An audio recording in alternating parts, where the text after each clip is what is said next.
Buenas noches, bienvenido a todos. Good evening, welcome everyone to the governing board meeting of the Mount Diablo Unified School District for January 13th, 2021. I hope that everyone's staying healthy and safe in this difficult time. And I just wanted to let you know that we will be adjourning this meeting later tonight in the honor of 3 Mount Diablo staff who unfortunately have passed away. Jesse Forsland from Olympic High, Max Wilson from Gregory Gardens, and Mashid Zendadel from Valley View. We will begin with the Pledge of Allegiance.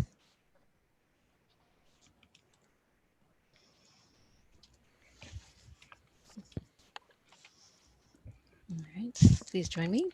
I pledge allegiance to the flag of the United States of America and to the republic for which it stands, one nation, under God, indivisible, with liberty and justice for all. Thank you. All right, and we'll begin with roll call. We'll start with our student trustee, Alas.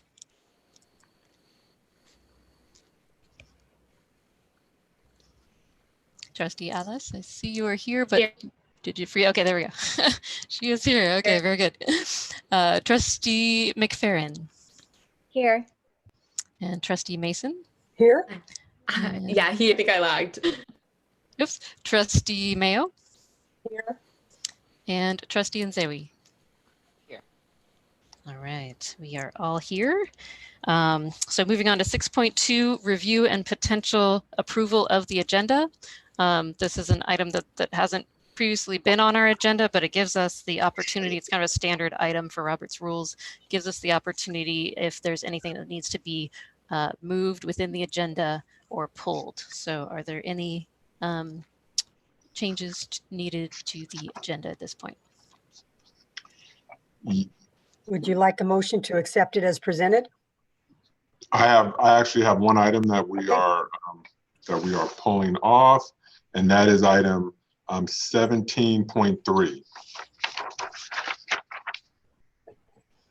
Okay, Dr. Clark would like to pull item 17.3. Do we have a motion to accept the agenda, or are there any other changes to the agenda? Anything? Okay. So I would make a motion that we approve it with the elimination of 17.3. Thank you, Vice President Mason. Do we have a second?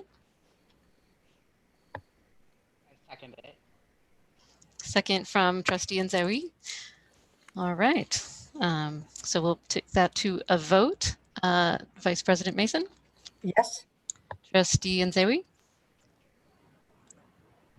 Yes. Trustee McFerrin? Yes. Trustee Mayo? Yes. And Trustee Alas. I didn't do you first, but we'll get you in there somewhere. Yes. Okay. I also vote yes. Thank you. Motion passes 5-0 with concurrence from the student board member. All right, so to report out, 7.0, report out action taken in closed session. So item 7.1 is negotiations. The board may discuss negotiations or provide direction to its representatives regarding represented employees pursuant to EERA Government Code Section 3549.1. Agency negotiators, Dr. Adam Clark, Dr. John Rubio, Dr. Dan Scudero, Dr. Lisa Gonzalez, Dr. Wendy Aguili, Jennifer Sachs, Cesar Alvarado, and Mike Berg. Agencies, Medea, DMA, MDSPA, CSEA, CST Local 1, and Teamsters Local 856. On this item, the board received information and provided guidance. Item 7.2, discipline, dismissal, release, or reassignment of public employee, Government Code Section 54957B1, one case. The board received information, but there was no action taken. Item 3.3, conference with legal counsel, existing litigation, Government Code 54956.9, Jane Doe. Court number MSC 19-00334. The board conferred with legal counsel and voted 5-0 to authorize settlement as recommended. Item 3.4, Conference with legal counsel, anticipated litigation pursuant to 54956.9B, one case. The board received information. All right. So moving on now to item 8.0, public comment. So the public may address the board regarding any item within the jurisdiction of the Board of Education of the Mount Diablo Unified School District that is not on this agenda. These presentations are limited to 3 minutes each, or a total of 30 minutes for all speakers, or the 3-minute limit may be shortened. If there are multiple speakers on any one subject, the public comment period may be moved to the end of the meeting. Speakers are not allowed to yield your time. And then the point of clarification that we often like to give here in Mount Diablo is to let participants know that according to the Brown Act, we as the board are not allowed to engage in a discussion in a public comment because it's an item that has not been previously noticed on the agenda, but we can listen to your public comment and ask clarifying questions. All right, so is there any public comment verbally tonight? Thank you, Board President Count. Yes, we've set aside 30 minutes, as you've said, for public comment. As a general reminder to our public, you have 2 options related to public comment. The first is to email boardcomments@mdusd.org, and that email is automatically distributed to all board members. That email is available until the end of the meeting, and we are publicly posting the emails that we receive, which can be accessed at mdusd.org/board meetings. There's also information on how to leave a public comment in person, which we've arrived at now. Registration was required. Participants are requested to send an email, and they receive an automatic reply with instructions on how to participate. So now that we're here, we're going to go ahead and proceed. I can tell you that we have 4 adults at least that have pre-registered for public comment and 2 students. We'll start with Mrs. Leslie Amore Harris, and she will introduce 2 students. And next, we'll proceed to Julia Jameson. First, Miss Harris. Your Thank you so 3 minutes much. begins. Good evening, board members, Superintendent Clark, and attendees. My name is Leslie Amore Harris, and I am a counselor at Riverview Middle School. As a counselor, I've always advocated for students' mental health and the importance of normalizing taking care of yourself physically, emotionally, and mentally. This is why I'm here to support my Riverview alumni in their proposal for the availability of mental health days for students in our district. I have emailed the proposal that they came up with they came up with to all of you, and hope that when you have time, you're able to consider it. I now ask that 2 of my students, Joshua Arienda and Ivan Lopez Rosales, speak and talk to you about what they came up with. Thank you.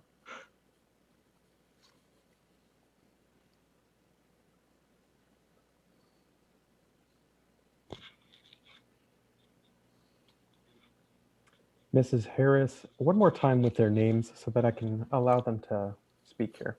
Sure. So the first one is going to be Ivan Lopez. And then the second one is Joshua Arienda. Okay, just a moment. Perfect. Thank you.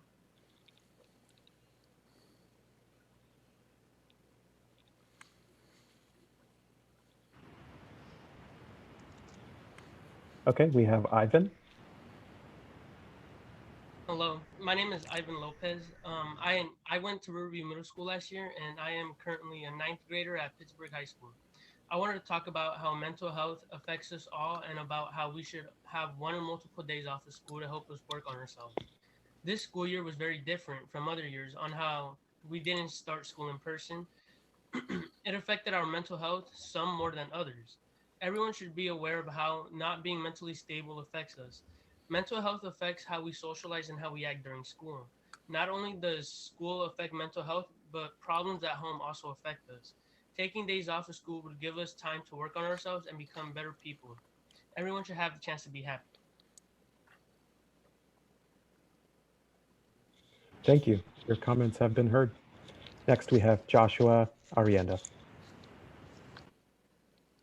Hello, my name is Joshua Arianda and I went to Riverview Middle School last year, and I'm a ninth grader now at Clayton Valley Charter High School this year.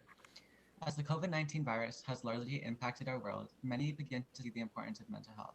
Getting up in the morning, turning on that computer, and beginning the same routine every day for students can easily get tiring. Wake up, school, study, back to bed, repeat. By now, many students barely have time to socialize and take a small amount of time away from school, especially with new COVID guidelines. From this, youth mental health is being disrupted, and we need to be reminded to take a step back, breathe, and focus on ourselves for a day or even a few. Under much pressure, students tackle the importance of their grades, at-home stress, and more as this starts the introduction of mental health not being of someone's priorities. During this pandemic, many students have begun to recognize that what we thought would be easy and fun is the complete opposite. Being in many different positions at once can negatively impact the importance of mental health greatly. The introduction of excused absence for mental health shouldn't be opinionated, as mental health is just as important as an excuse for physical health. To be implemented not just because of COVID-19, but because statistics in youth mental health is negatively decreasing, not just in the US, but also worldwide. Even being at home for the prior winter break may have not been enjoyable, and much of it is a break for students going through their own problems and mental health with other stressors during this time. Students deserve a chance to have a day or to have a few days for themselves to reflect, reconsider, and recollect on their own. This is why myself and other students have proposed student mental health days as an option for students. I am also asking you to please consider passing a resolution to directly support Senator Portiano's Senate Bill 849 regarding pupil attendance. Thank you for your consideration. Through the Thank chair, you. I have a clarifying question. Yes. So are you young men part of a group countywide that are working on this initiative? Because I noticed when I read your proposal that there were no Mount Diablo students on it, which doesn't mean it's not valuable, but I'm just wondering, are there Mount Diablo Unified kids on your coalition or whatever group you're with? So I'll answer that for Okay. them too. So initially, they are Riverview students, and they came to me because they were really interested in helping other students. We started to talk about it within this smaller group, and we are looking to expand to have more Mount Diablo Unified students as part of it. As a mentor, I wanted to start off really small and then try to expand as much as we can. Thank you. Yeah. Thank you. Thank you, Mrs. Harris and Ivan and Joshua for coming to speak tonight. It's always great to hear from students and the direct experiences that you're dealing with and the proposals that you have. Thank you for being here tonight. Yes, thank you. Next, we have Julia Jameson to be followed by Shoshana Nurik. First, Julia, your 3 minutes begins when you start. Thank you. Good evening, President Cound, trustees Alas, Mason, Mayo, McFerrin, and Nzewi. My name is Julia Jameson. I'm a teacher at Mount Diablo High School, and I am a member of Medea's bargaining team. And I'm speaking to you this evening to implore you to direct the MDUSD bargaining team to prioritize settlement of items 2 and 17K from our distance learning phase MOU at our next bargaining date on January 20th. When the distance learning phase MOU was settled at the end of July of 2020, there were 2 items about which the sides could not agree. One had to do with the public health metrics that would be used to determine safety for reopening school. The other was with regard to the number of required minutes, the minimum number of required minutes of daily live interaction. Because the sides were not able to settle this item, and both sides felt it was essential to have a ratified MOU before the beginning of the school year, we agreed to come back to meet beginning, I believe, September 17th. So we're here almost 4 months later, and those 2 outstanding items have still not been settled. The sides have exchanged many proposals. And in addition, the district has brought forward several other proposals that we've dedicated a great deal of time to. However, these 2 very important points are still outstanding. Bottom line for me as a teacher, out of concern for my students and myself, is that all stakeholders need to know what measurements the district is using to determine that schools are safe to open for in-person instruction. We have seen variation in the state's categorization, first moving from one tier system to another tier system, now having the governor give indications that he believes schools should be able to open even when they're in the most restrictive tier, given the district's adopt safety plans. My concern is that the district has yet to present a discrete list of specific public health metrics that determine safety. Medea has proposed the same metrics repeatedly. We have agreed to drop some, but we still have not gotten direct responses to many of our proposals. So it is my hope. Pardon my interruption. You do have 15 seconds remaining. Thank you. It is my hope that we can settle these two items as soon as possible so that we can then dedicate ourselves to working on getting students back in person through small group support hubs. Thank you very much. Thank you. Your public comment has been heard. Next, we have Shoshana Nurik. Shoshana, your time will begin when you begin. Good evening, board members and Dr. Clark. My name is Shoshana Nurik, and this is my 20th year at Rio Vista Elementary School. We're in a very difficult period of time. While I fully understand why there's a strong desire to get students back in school, we also need to look at reality. In the neighborhood and school where I work, the number of cases of COVID grows. Staff members are affected. Too many families are infected, including at least 2 in my class. At least 1 family member passed away, and today I learned that one of my 7-year-old first graders has tested positive. How can you expect teachers and students to return to in-person learning? I hear parents say their children need to socialize, but even if we return to class, they would not be permitted to be close to each other. They won't be able to share STEM materials and play on this play structure together. This is heartbreaking, but while medical people are now suggesting that people should wear masks within their own homes, please do not ask us to return in February. Thank you. Thank you. Your public comment has been heard. Thank you. Ms. Board President, we had originally expected one more registrant that I'm not able to identify in the waiting room. So this marks the conclusion of the public comment period, although emailed public comments are still available through the end of the meeting. All right. Thank you very much, Mr. Breidenthal, for coordinating all of that. I know it requires all of the technology to figure that out, so much appreciated. All right. And thank you all for coming to speak at our meeting. Item 9.0 is next, communications. This is district organizations. At regular board meetings, a single spokesperson of each recognized district organization may make a brief presentation. Items are limited to those which are informational. Do we have anyone to speak under 9.1? Yes, we do. Thank you, Ms. Board President Cound. We have tonight a written statement from Anita Johnson from the Mount Diablo Education Association that has been attached in PDF format to the electronic agenda. Additionally, we have speakers in person, both representatives from CST and Medea, namely for CST, Carmen Trones Torres and Debbie Hickey, who will begin.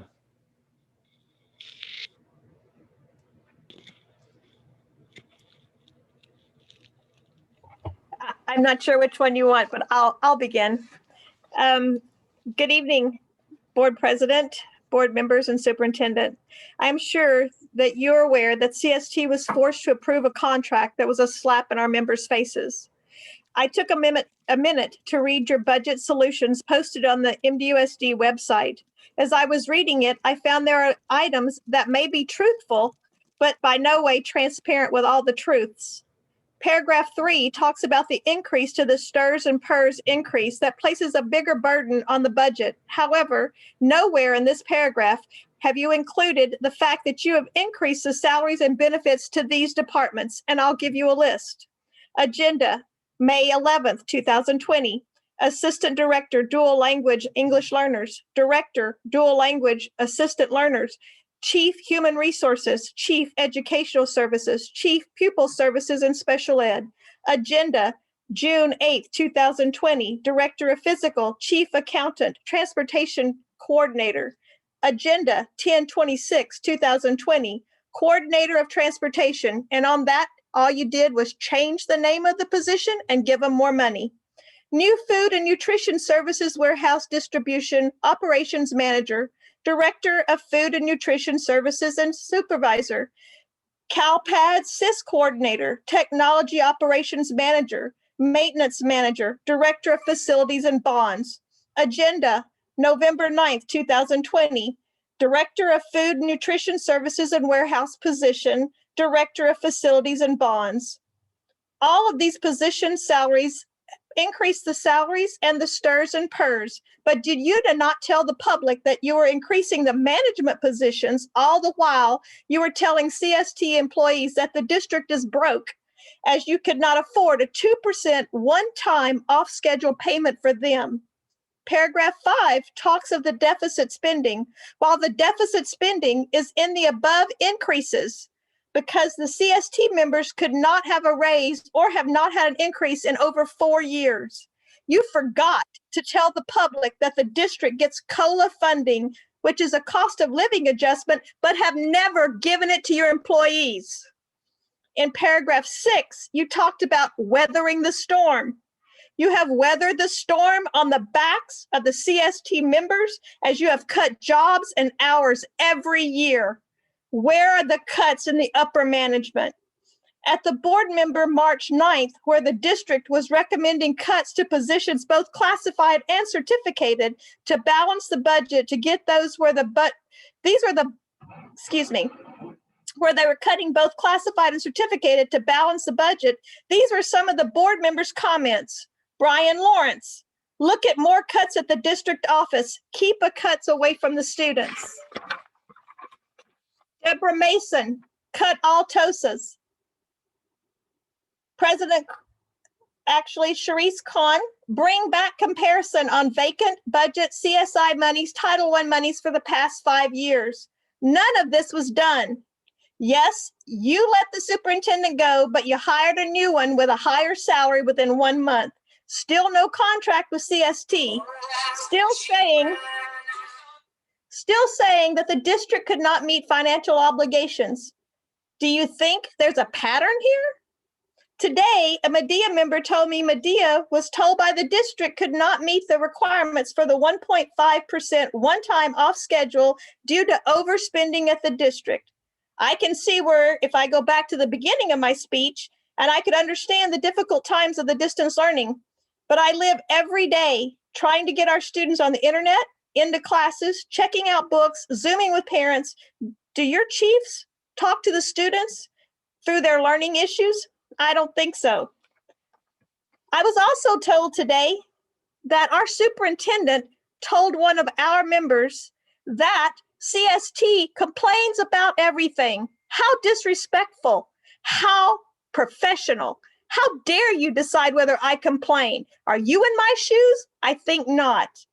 Medea was also told that the government was giving the district 3.84% COLA this year, as the district did not get the 1.5% COLA in 2019-2020, or the 2.31% COLA on the 2020-2021. Therefore, the government was giving it a one-time combined at the 3.84%. This money would be used for Medea to get salary adjustments and increases. Wow, that's why you didn't honor our contract with the Me Too clause. The board is becoming very untrustable. Why must you always forget the CST members put their lives on the line every day during this pandemic for COVID-19 so our students can get the education they need? CST members have been working on sites every day. The Medea members have been working from their safe little homes, yet you are increasing their pay? Your actions speak louder than your words. You do not care if CFT members stay at home. Get your butt to work. Make sure you feed your children. Make sure you come to work or we'll take your jobs. Thank you, board members, for caring. Maybe you should care more. Thank you for your time. Thank you. Next, we have Carmen Terrones Torres. Thank you. Good evening and Happy New Year, board members, Dr. Clark, and MDUSD community. My name is Carmen Terrones Torres, Administrative Secretary and CST Unit President. I'm calling tonight because of my frustration of continuously bringing CST issues to HR and to Dr. Clark and see little action to none. My member Debbie Hickey just mentioned about the frustration I have with communicating with Dr. Clark. He is the one that told me specifically that no matter what the district did, my members would complain. That if they offer us to work from home, taking vacation time and personal necessity time, we would complain. Yes, we complain because we're not being treated equally. As you probably already know, the CST union had a fact-finding meeting on December 14th that lasted all day to get nothing pretty much, but an extra day off during the winter holidays. Yay, thank you so much. Very generous of your on your part.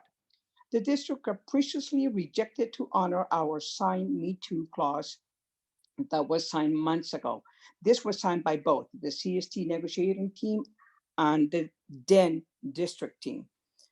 We had to swallow a contract that shows the complete disrespect to our union, mainly due to fear to be left without a contract with this new regime. We were urged to have our members ratify the contract ASAP. So the contract was ratified on January 4th. Since I didn't see the agenda, this item on your agenda for tonight's meeting, I checked with Mr. Alvarado on Monday, and I was informed that my contract is now in fiscal, waiting to be sent to the county for approval, and then it will come to a final vote. I hope this doesn't last month, because this contract will expire this coming June. We have distant learning phase MOU that was signed in August of last year, stating that our members will be allowed to work from home. It has taken months to get meetings scheduled. I had all-day meetings on January 5th. I had about 9 members that had doctor's notes since June, October, November, and they were just now being seen. As of today, I have not heard the decision of the district whether or not those requests will be honored. I had a member in payroll that had requested to work from home with a doctor's note. Unfortunately, it was denied. You know what happened this January 10th with the January 10th payroll? People were not paid. Why? Because my members were denied to work from home. Even though they had worked from home the past 3 months when we were in shelter in place, everybody got paid then. But this time, there were over 60 people that did not get paid. But that's the choice of the district. As Debbie stated, my member stated, the budget solution posted on the website about the deficit spending. We knew that long time ago when ASME did an audit back in 2017, at the end of 2017 to start our negotiating. It was listed then that the district was already on a deficit spending, but it has continued. As Debbie had stated, many management positions have been created. There are employees sick with COVID in Mount Diablo Unified School District, and I am very concerned about the protocol in place. The one online dated 12/17 stated that everybody should be tested if someone in that department has been tested positive. The district is not doing that right now. They're saying that the county has changed the protocols, but it's not listed on the district. I run to HR, I ask, what is the protocol? Is whatever listed on the website dated December 7, the current one? They told me no, it's probably outdated. So who is in charge of keeping the protocols in place? Who is caring about the CST unit? I guess nobody. I have members working out of class due to too many vacancies, and there are not enough subs. These members are not being compensated according to our contract. The district wants to pay them according to their interpretation of my contract. I told them, don't do it. The job will not get done. Remember, you, the board, is responsible of the financial situation of this district. At the end, it is you who have been approving the creation of new management positions and the expenditure, promotions, and everything that is expended, that are expenses in the district. Remember, the district is not run only by management. We are supposed to be a team. A team works together. Lastly, when can we get a report on the savings on PARs? I thought that was asked at the last board meeting. I haven't seen it on the agenda. At this moment, I ask that my members be treated with respect and dignity. Thank you. Thank you. And next, we have Anita Johnson to conclude item 9.1.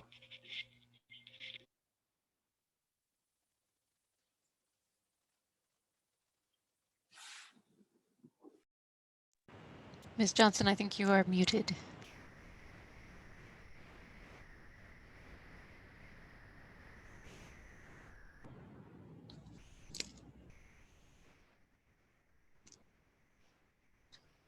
There, now can you hear me? Yes. Thank you. Okay, I'm sorry about that. I thought Austin needed to unmute me, but here I am. Okay, I am, let me put my speech up here. I'm Anita Johnson. I am the president of the Mount Diablo Education Association. The first thing I wanted to say is I wanted to provide some clarity based on what a previous speaker said. She had announced that there was an agreement for Medea to get a 3.84 salary increase. That is not true. I'm not sure where she heard that information. There is no agreement for a salary increase at this time. The facts are that the governor's proposal, which came out last Friday, does include a proposal for a 3.84% COLA for school districts, but that COLA would still need to be approved by the legislature over the summer before it was implemented for next year. So as much as we all wish that that was true, it is not true. So I wanted to stop any rumors before they started there. Okay, moving on to my prepared comments then. We are in the middle of one of the most challenging academic years of all time. The good news is that people are pulling together, helping each other, and sharing what they have.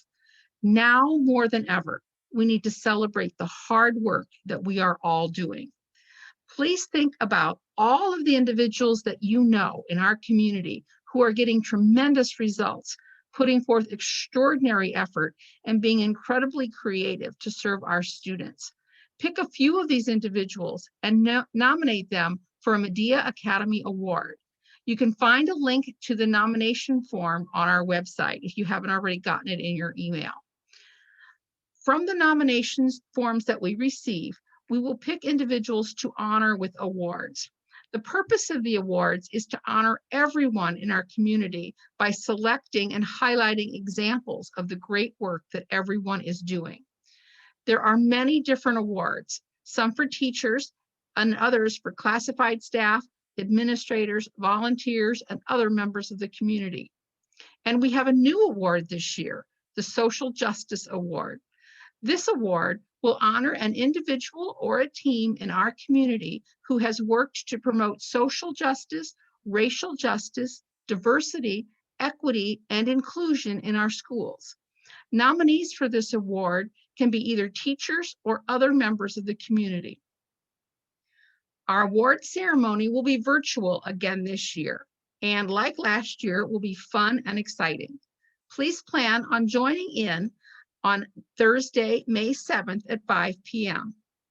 Most importantly, start thinking now about who you want to nominate and complete a nomination form. Nominations are due Friday, February 26th. Thank you and good evening. Thank you so much, President Johnson, for sharing about the Medea Academy Awards. For those who might be newer to the district, it is an incredible event that has been going on for many years that brings people together from all across the district, from all different areas, like she said, not only teachers, but staff, parents, volunteers, and it's just an incredible celebration of, as she said, all of the hard work and innovation in our district. So really excited that that event is continuing this year. I know it's a lot of work to put on, done by volunteers. And so I hope to see a lot of fantastic nominations again this year. So thank you again, President Johnson. All right, is that complete for district organizations then, Mr. Breidenthal? Correct. Yes, okay. Fantastic. All right, so moving on to item 10, recognitions and resolutions. We have 2 resolutions tonight, and I will send it over to Dr. Clark to lead. Great. Thank you so much, President Cound. And we are excited tonight. We have 2 very important resolutions that we want to acknowledge this evening and ask the board for consideration for approval. So the first resolution is Resolution 20/21-39, and in recognition of January 18th, 2021 as Reverend Dr. Martin Luther King Jr. Day. And so as I have done with resolutions in the past, I just read the opening paragraph and maybe the last sentence, and then we can kind of go from there. So just to open up this resolution, whereas on January 15th, 1929, the Reverend Dr. Martin Luther King Jr., who was one of America's beloved national heroes, was born in Atlanta, Georgia, and with profound faith in our nation's promise, went on to lead a nonviolent movement that urged our country's leader to expand the reach of freedom and provide equal opportunity for all. And he vindicated the belief that humble citizens can collaborate together to change America and the world. So the governing board of the Mount Diablo Unified School District hereby calls upon everyone to observe this day by actively participating in civic, community, and service projects in honor of Dr. King's 92nd birthday, and to commemorate the March on Washington for Jobs and Freedom by living our shared MDUSD values, striving for righteousness and bringing goodness to others. So with that, I will put it in the hands of the board. Thank you so much, Dr. Clark. Thrilled to see this resolution that we've not had, at least in the couple of years that I've been around in the Mount Diablo School District. So pleased that this has come forward. And I know that there are active events in the community. Usually the city of Pittsburgh has both a breakfast as well as a city and school district collaboration event that unfortunately is not happening in person this year and will be greatly missed.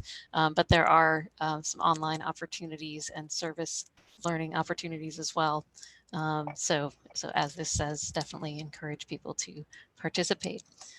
Do we hear a motion? I would make a motion that we approve the adoption of Resolution 20/21-39 in recognition of Reverend Dr. Martin Luther King Jr. Day. And I think it resonates with us and is more important to us this year than it has been in a long, long time. Thank you, Vice President Mason. Do we have a second? I would like to second the motion. Second by Trustee McFerrin.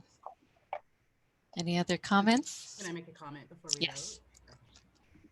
So thank you so much, Dr. Clark, for putting forth this resolution commemorating Dr. Martin Luther King Jr.'s birthday. And I just wanted to acknowledge that, like most people watching tonight, the extent to which I learned about him growing up was his famous "I Have a Dream" speech at the March on Washington for Jobs and Freedom. But as most everyone knows, we just know it as the March on Washington, and we forget about the jobs and freedom part. It was a large demonstration to advocate for the economic and civil rights of Black people.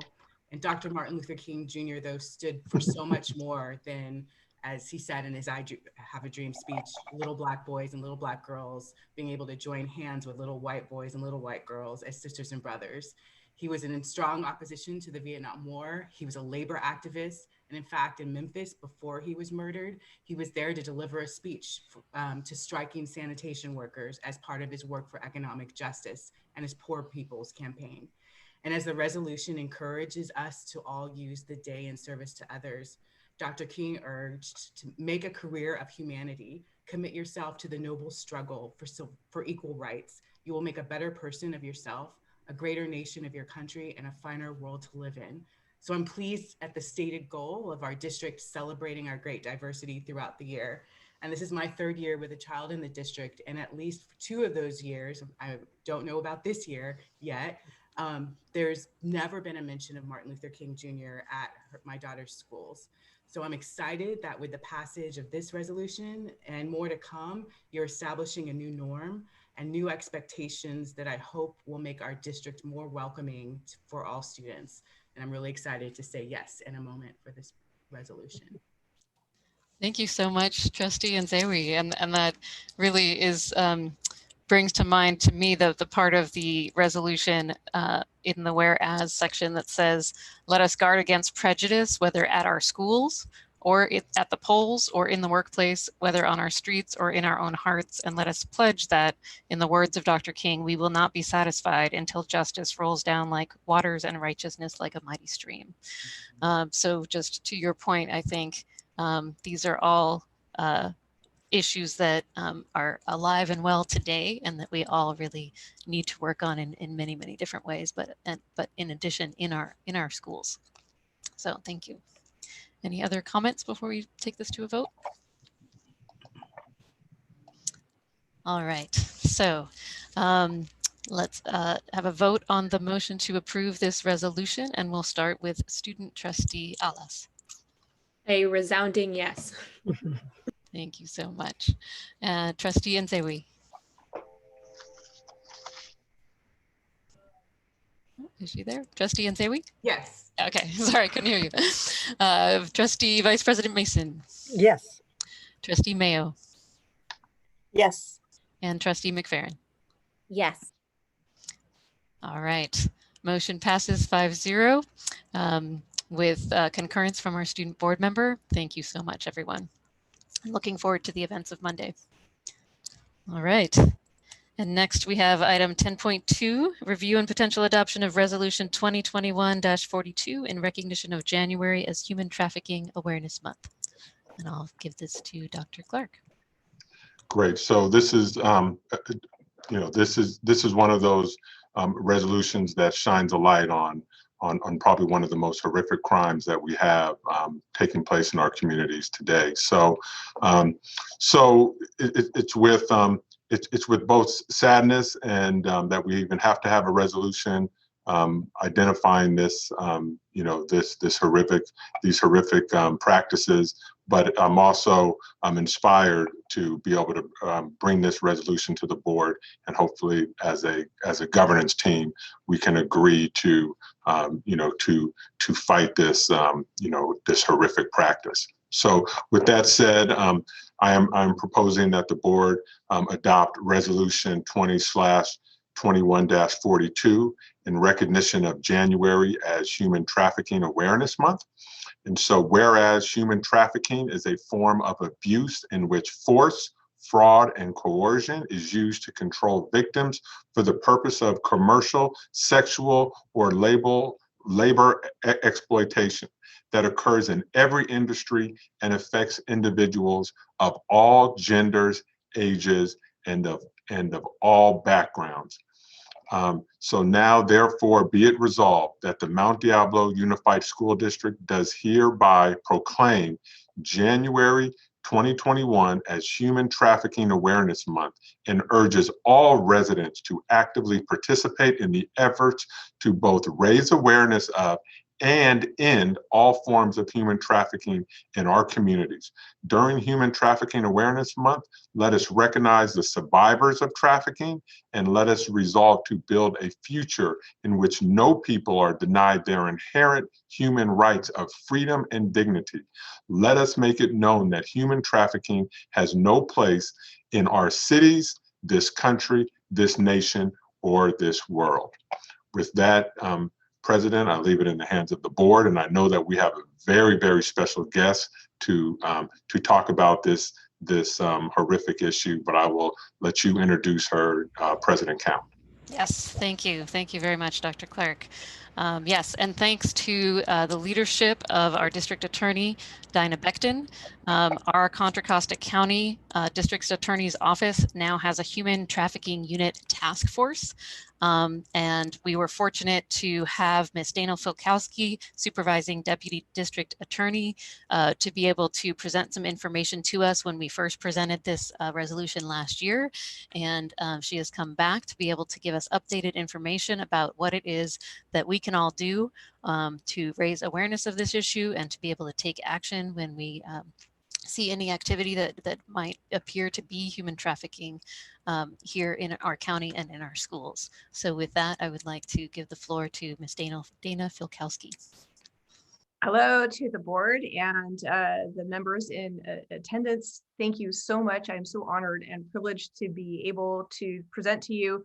And I'm overwhelmed at the just the symbiotic nature of this proclamation following on the heels of the proclamation to honor Dr. Martin Luther King, who was a labor activist and a proponent of collaborative efforts. This many years later, Contra Costa County is just getting that point, that no one response mechanism can be an island unto itself. The federal grant that we received in October of 2018 that created our task force is called the Enhanced Collaborative Model to Prevent Human Trafficking. And that grant challenges us to enhance our collaborative efforts between the community justice system and victim service providers, recognizing that if you call 911 and the police show up, that does not make our victims and our survivors whole. That does not bring back a lot of what was lost, which includes dignity and humanity and financial loss and job loss, and with a lot of our victims being pulled into criminal behavior themselves. The worst tragedy is when it is our youth who are themselves exploited. They don't have the life experience to recognize that an intimate partner who encourages you to sell yourself for sex to benefit that partner, that's wrong. And if that is a person who says, I will love you if you do this for us, that's the beginning of a trafficking and an exploitative relationship. The term that we have for those youth is CSEC, commercially sexually exploited children.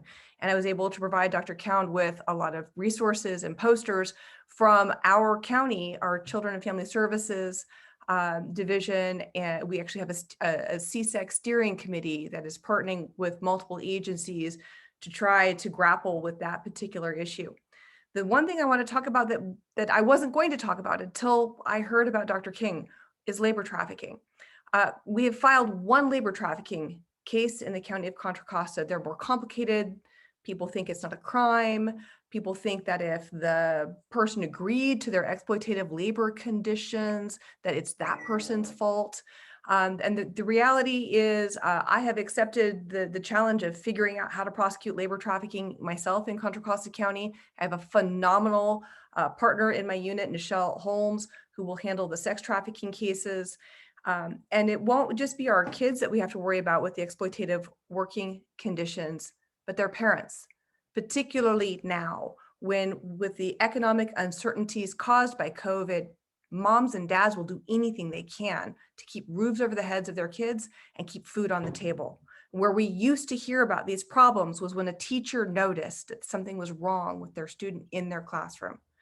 And that conversation, that special trust relationship that exists between kids and their teachers, where maybe a teacher could call or reassure the child or get them help, we're not having that because we have Zoom classes. And so I challenge this entire community. There's a whole bunch of you listening to me right now, 140 people listening to me right now. If you see something, say something. To get one of our task force members to start an investigation, whether it's potential sexual exploitation or trafficking or labor exploitation or trafficking. The district attorney's office has a tip line. That phone number is 925-957-8658. I have two inspectors, one for labor, one for sex trafficking. They monitor those calls and they will coordinate the countywide response if we think there's something going on there. But if you don't say something, we won't see it. With the sex trafficking, I can see girls standing on corners. I can find out about stuff going on in motel rooms. But what's happening with exploitative labor, where someone is being pressured to accept less than minimum wage. And folks, it's called the minimum wage law, because if it was the minimum wage suggestion, people wouldn't be following it. California is a worker-friendly state, but if we don't know about the exploitative conditions, and they apply to people with or without immigration status, if we don't know about that, we can't do anything about it. So I challenge this community, and listening to you tonight, I see that Mount Diablo Unified School District is indeed a community that is connected and cares and works together to resolve issues that affect its community members, not just their students, but the families supporting those students. Let us know. Thank you again for this opportunity. In addition to working for the DA's office, I'm on the board of directors of the Contra Costa Family Justice Centers. That's a one-stop shop for victims of interpersonal violence and their families. Interpersonal violence is human trafficking, sexual assault, domestic violence, child abuse, and elder abuse. I encourage all families to look to their website if they feel that they're in need of resources, support, and help, because it's something that's here in our community for our community. One of the things that the Family Justice Center has is the Family Justice Institute, which is a training platform. It's gone virtual because of COVID, which means more people can go because we can all be in little boxes and hearing the educational presentations. On January 21st, I'm doing a 2-hour community training on understanding human trafficking in our community. And I encourage everyone to go to the Family Justice Center website. I think it's www.cocofamilyjustice.org, and look for the training information and sign up. Completely free 2-hour Zoom training. And again, thank you so very much. Thank you so much for that crucial information and the resources that are right here in our community that we can tap into throughout the year. That tip line again, everyone, is 925-957-8658. You can also find that tip line. It's been shared over social media with the hashtag #WearBlue, as well as what's the other hashtag? Contra Costa Wears Blue, right? So if you look under those hashtags, you'll find the tip line pretty easily there, as well as multiple organizations are getting this information out. So thank you so much, Ms. Fulkowski, for all of the work that you do in our community and for keeping us informed. All right, with that, do I have a motion on this resolution? Madam President, I would move that the board adopt the resolution 20/21-42 in recognition of January as Human Trafficking Awareness Month. I would second that motion. All right, thank you. Motion from Trustee Mayo and second from Trustee Alas. All right, any other comments? Of course, I do. Yes, Trustee Ansari. Thank you so much, President Khan, for bringing this resolution forward and this topic forward. I know it's one you're passionate about, and you've just taken the opportunity to educate a lot of us tonight. Contra Costa County is considered a human trafficking hotspot, and human trafficking really is modern day slavery. Our large community of immigrant families, children and families, makes us a huge target for human trafficking. So I really urge our district to take concrete steps to provide ongoing education of teachers, staff, parents, and students on what human trafficking is, how it's done, and how we can all protect the community from labor and sex trafficking. I know that this and the MLK Day resolutions will just passed will appear on our board pages on our website. But I'd like to request that when we pass resolutions like these that make bold statements and that do encourage action, that they're placed prominently on the front page of our district website and on individual school websites. And well, you haven't asked me yet, but yes. You'll come back to that. Thank you. And were there any other comments before we go to a vote? Can I just tell you that we do school outreach programs. So if Mount Diablo Unified School District wants us, we're working in West County right now. One of the things we want to do is just talk to kids. And I'm so excited to see your student representative. President Count knows how to reach me. You reach out to me. And it's better when kids talk to other kids, and we'll help you do that. Absolutely, absolutely. And just in my work with the California Association of Student Councils, we actually just recently presented to the California State Senate and Assembly Committees on Education 7 different proposals, one of which was specifically about educating students around sexual assault, rape culture, human trafficking. So definitely something that I will be looking into. So I will be in contact with President Cound so that I can get your contact information, because that is very important. We would be delighted to partner with you there. Thank you. Thank you so much. Great work. Wonderful. Thank you. Thank you so much, everyone. Collaboration is the way we get this done, and I'm so appreciative. Thank you. All right, with that, let's take this to a vote. Student Trustee Alas. Yes. Trustee Nzewi. Yes. Trustee McFerrin. You're on Yes. mute. Oh, there we go. Trustee Mayo. Yes. And Vice President Mason. Yes. All right, and I also vote yes. Motion passes 5-0 with concurrence from our student board member. Thank you so much, Ms. Volkowski, for taking the time to be here tonight. Much appreciated. All right, thank you. And with that, we'll move on to item 11.0, reports and information. 11.1, review the increase and decrease of certificated personnel full-time equivalent for the 2020-2021 school year. Good evening, board members. Dr. Clark, is it okay if I proceed? Yes, please take this item, Dr. Rubio, this and the following item. Sounds good, thank you. Good evening, everyone. I bring to you just our usual informational item showing you the movement and transactions in the district. The first one is certificated. So the subject is the review of the increases and decreases in certificated FTE. And so I'm not sure if there are any questions, but this one is here for your review as normal. Thank you. Are there any questions or comments? Okay, and then 11.2 as well, Mr. Yes, Rubio? thank you. 11.2 is very similar. It's informational. It's again, the transactions of the movement up and down, reviewing and increases and decreases in FTE and changes. Again, here for your review for classified positions. All right, any questions or comments on these, board members? All right, thank you for the information. Thank you. Okay. 12.0 now, board member reports. Let's start with our student board member. Hi, everybody. Thank you so much, President Cound.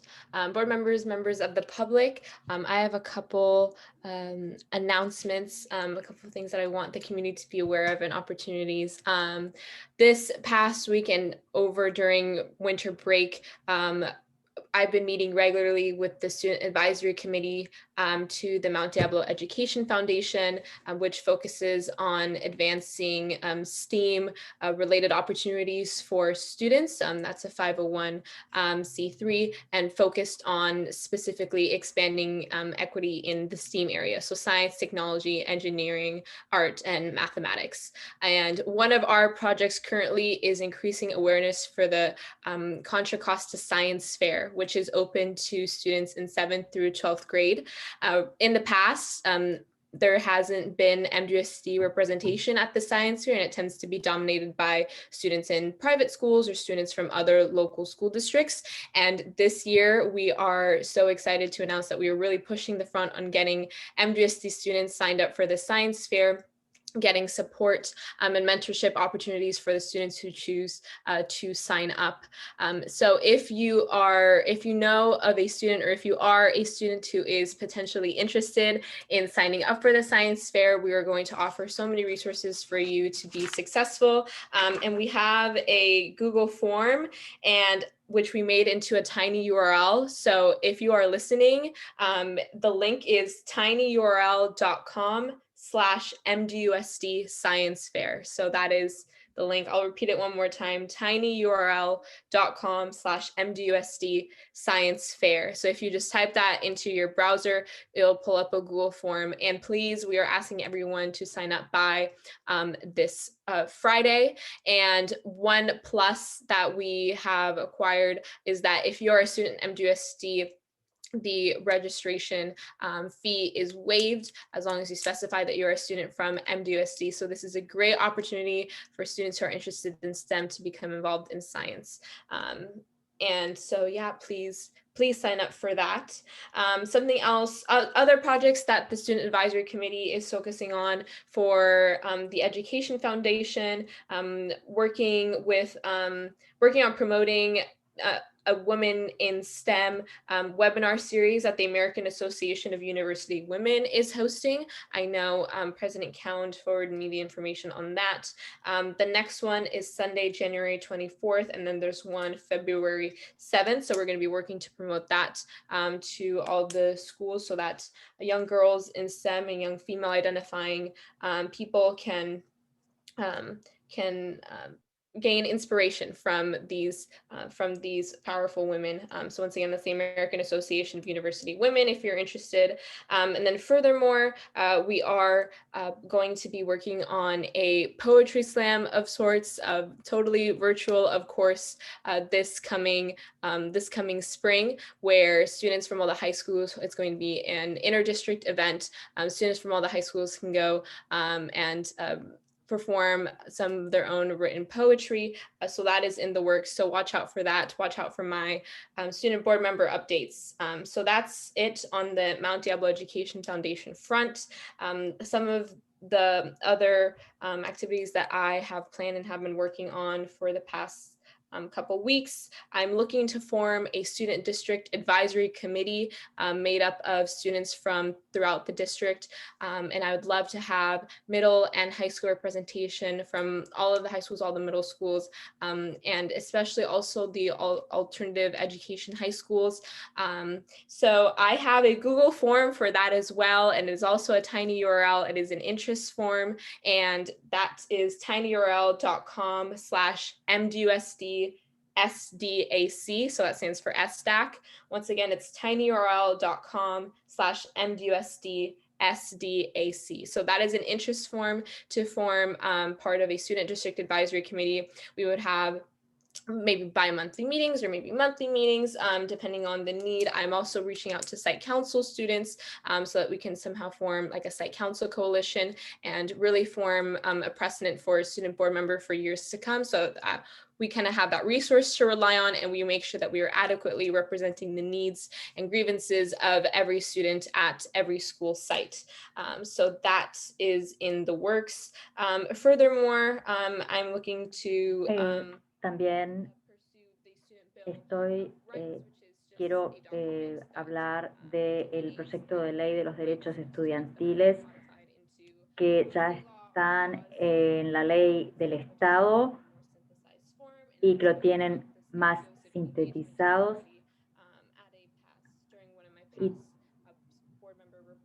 también he hablado esto en un informe. Así que vamos a implementar eso muy pronto, es de esperar en el 2021. Creo que, y una última cosa, me reuní recientemente con el distrito escolar de Jacquelanis y para intercambiar ideas, usarnos como recursos. Tenemos más o menos los mismos índices de COVID.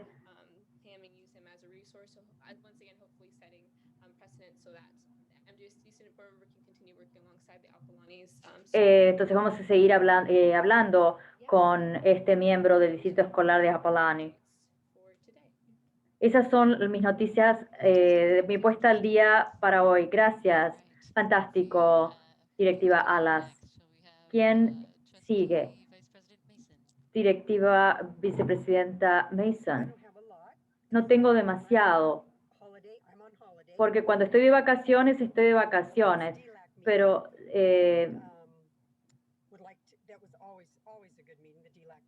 pero la reunión DLAC siempre ha sido buena.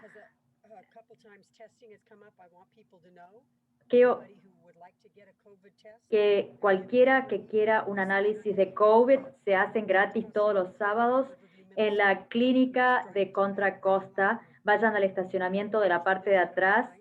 Normalmente no hay una fila muy larga, así que eso es bueno. Otra cosa, todos los mejores deseos a la Junta, a los estudiantes, a todos los que están escuchando. Un feliz año nuevo y esperemos que sea un mejor año. Muchas gracias. Directivo y directiva Insewi. Buenas tardes. Quiero rápidamente presentarme a la Junta. Nombre Keisha Insewi. Soy madre de un estudiante que está en la escuela media y soy una líder de los Girl Scouts y me gradué de la Universidad de California, Berkeley. Siempre fui muy entusiasta de las orquestas. Presidenta Khan, usted pidió que hiciéramos comentarios sobre nuestras tareas de comité, así que yo estuve en el comité de padres, de carreras, y si tenemos que establecer un comité de antirracismo y antiprejuicios, también quiero comentar sobre eso. Mucho ha pasado en mi rol. Tuve la suerte de reunirme con el director desde el centro de comidas. Fue un placer para mí volver en ese tema que yo ya he tratado anteriormente. Ellos les dan comida a las familias y están viendo cómo pueden hacer cuando no hay escuela. También quieren saber cómo les comunicamos a la familia sobre el programa el de aprendizaje a distancia. Están preocupados porque las comunicaciones se hacen de forma electrónica. Nos estamos perdiendo, muchas familias no están informadas sobre este programa. Fui también a la Asociación de Educación de Gente Negra. También las prácticas equitativas sobre las calificaciones. Felicitaciones a Amelia Hall por el curso 2.0. Quiero extender mis condolencias, como mencionó la presidenta Khan, a los amigos, familias y compañeros de trabajo Max Wilson, Chinkash Hall, asistente de educación especial Valley Blue, y Jensen Porcelain, maestro en Olympic High, que todos murieron durante las vacaciones de invierno. También quiero ofrecer mi agradecimiento a Isabel Lara, que después de ser parte de la familia de MUST, se va esta semana, después de tantos años. Todos me han preguntado, ¿has hablado con Isabel? No la conozco a Isabel, pero ella estaba visitando familiares en ese momento y ella habló por teléfono conmigo y me enteré que Isabel es una partidaria de las familias que no tienen voz. Ha sido una fuente de estabilidad para muchas familias nuevas, las que no tienen voz. Es una gran pérdida para el distrito. Ella está todavía aquí trabajando para toda la comunidad. Gracias por todo lo que hizo para el distrito escolar y todo lo que va a hacer. Al día de hoy tenemos 40.800 casos de COVID y 2.800 en los últimos 14 días en el distrito. Buenos deseos a todos los que han contraído esta horrible enfermedad y mis condolencias para los que perdieron a seres queridos.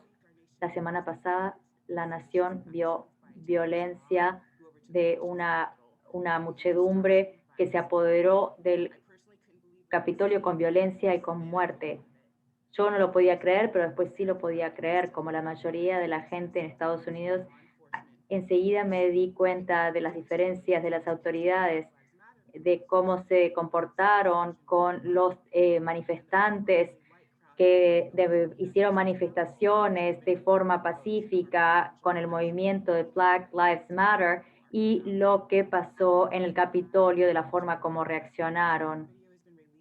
Cuando vemos más videos, cómo aterrorizaron estas personas al Capitolio sin ningún tipo de límite por parte de los policías. Agradezco a los maestros que ayudaron a procesar lo que pasó con los estudiantes. Les agradezco más sabiendo lo difícil que fue para mí procesarlo y continuar haciéndolo. Les agradezco los recursos para cómo hablar con los niños sobre este tema y la resolución de la Junta del junio pasado que declaró el movimiento Black Lives Matter. Muchas gracias, directiva Najet. Gracias por recordarme sobre las preferencias del comité.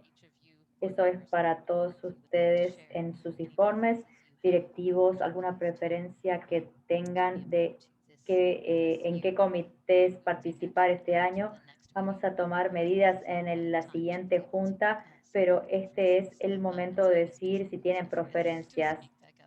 Así que dígame si lo quiere decir, señora Mason. Estoy de acuerdo como lo presentó.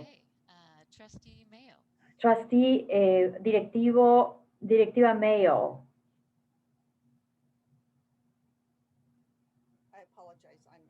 Les pido disculpas.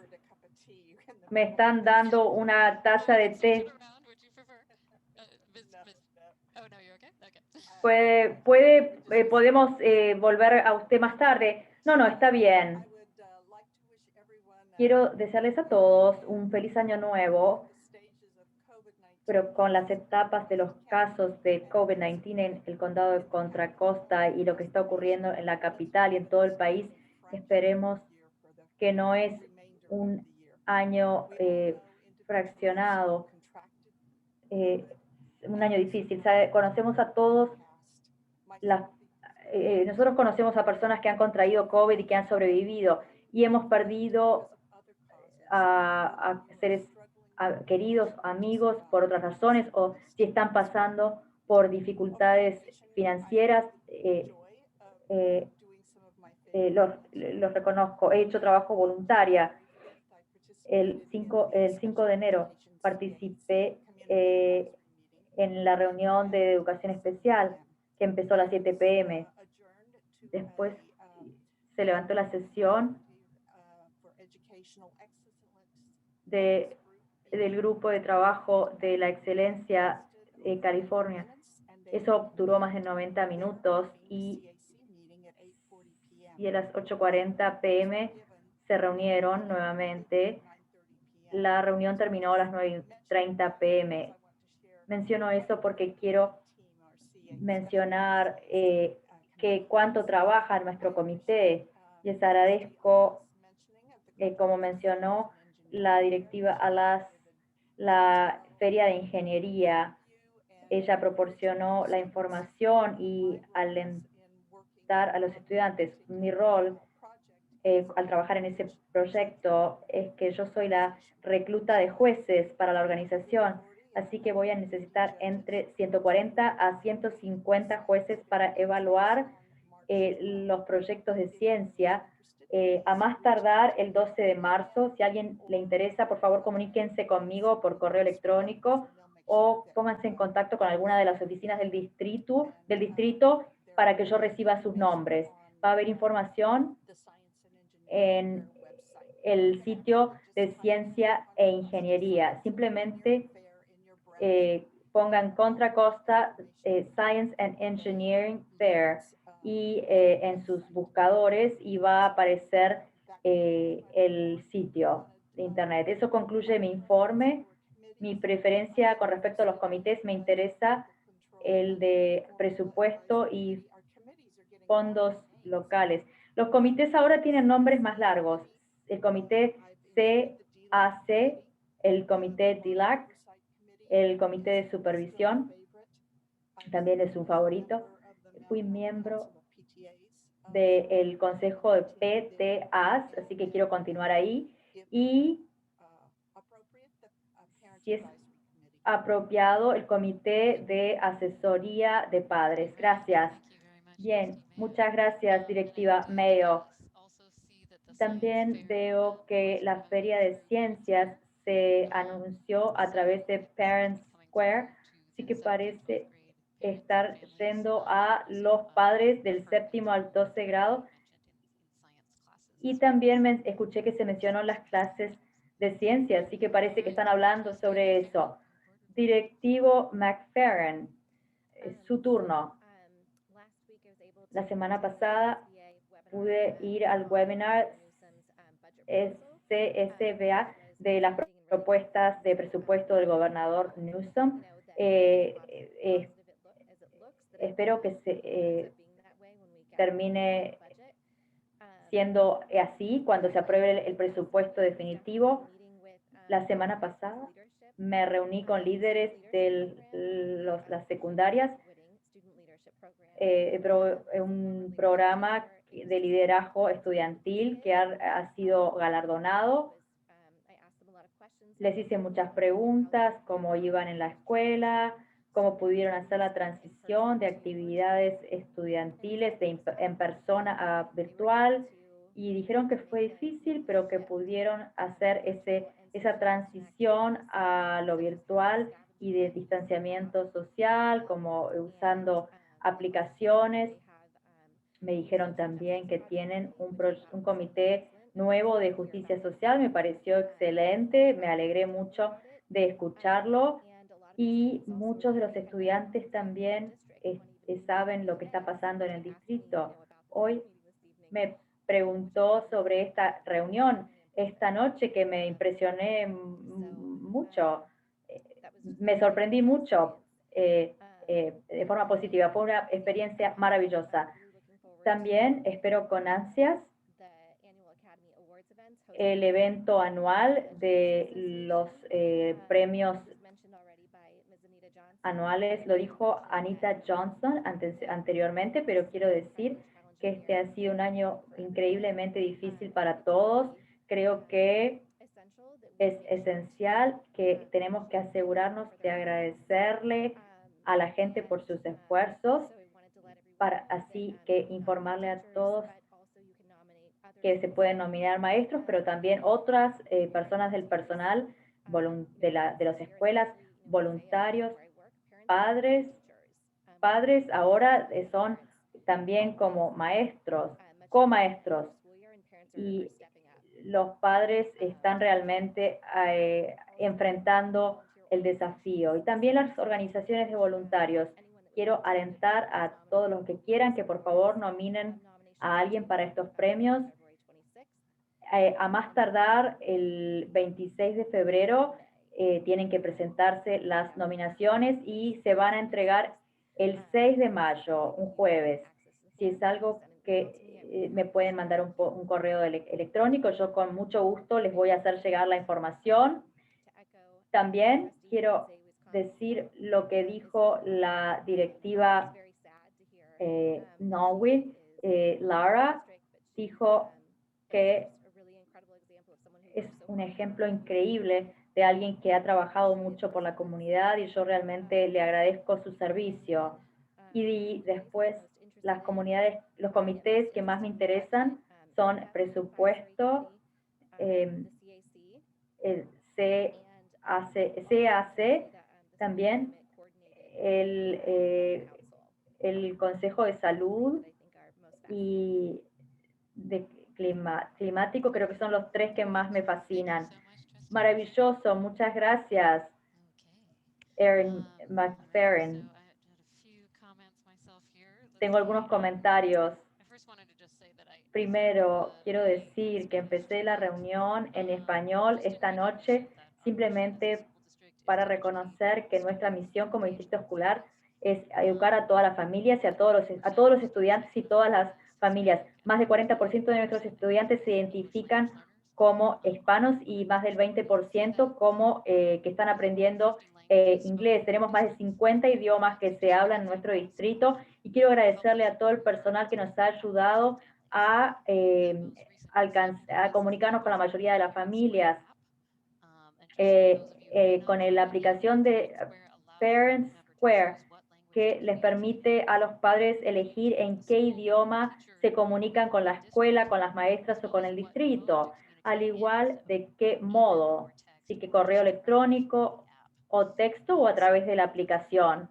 Así que creo que eso es para nuestras comunicaciones, además de la traducción que tenemos para las reuniones de la Junta que están en español en vivo. Con los eventos que están ocurriendo en los Estados Unidos, la destrucción que puede ser la intolerancia, que puede generar la intolerancia, creo que en la educación pública tenemos que incluir el respeto para todas las familias. Me gustó lo que dijo Tony Furman la semana pasada, que dijo que podemos elegir el futuro de la juventud y que hoy tenemos que reforzar el compromiso de usar el poder de la educación para terminar con el odio y el racismo y terminar con la equidad sistémica. La educación es el fundamento de una democracia civil y tenemos que reforzar en la educación a informar a la gente para que sean respetuosos y miembros activos de nuestra sociedad.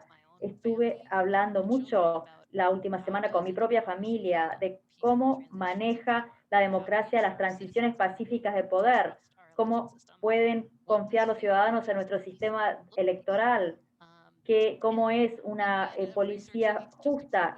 Y estábamos buscando de cómo se supone que funciona la enmienda 25. No es algo que hago normalmente. Sé que ustedes tuvieron conversaciones similares con sus familias en sus clases. Creo que es tan importante para los estudiantes hablar de los eventos actuales, de saber dónde pueden conseguir información precisa, especialmente estos días, y poder respetar, intercambiar con respeto ideas con los otros. Así que me gustó ver que hay herramientas que usan los maestros, los padres, los estudiantes. También hay una organización, Rise Up Against Racism, que liderada por padres de Mount Diablo y también el ex maestro del año. Escribieron un blog excelente que incluye una lista de muchas de las cosas que nosotros estuvimos compartiendo, así que les agradezco de que podamos aprender y compartir como comunidad en estos momentos.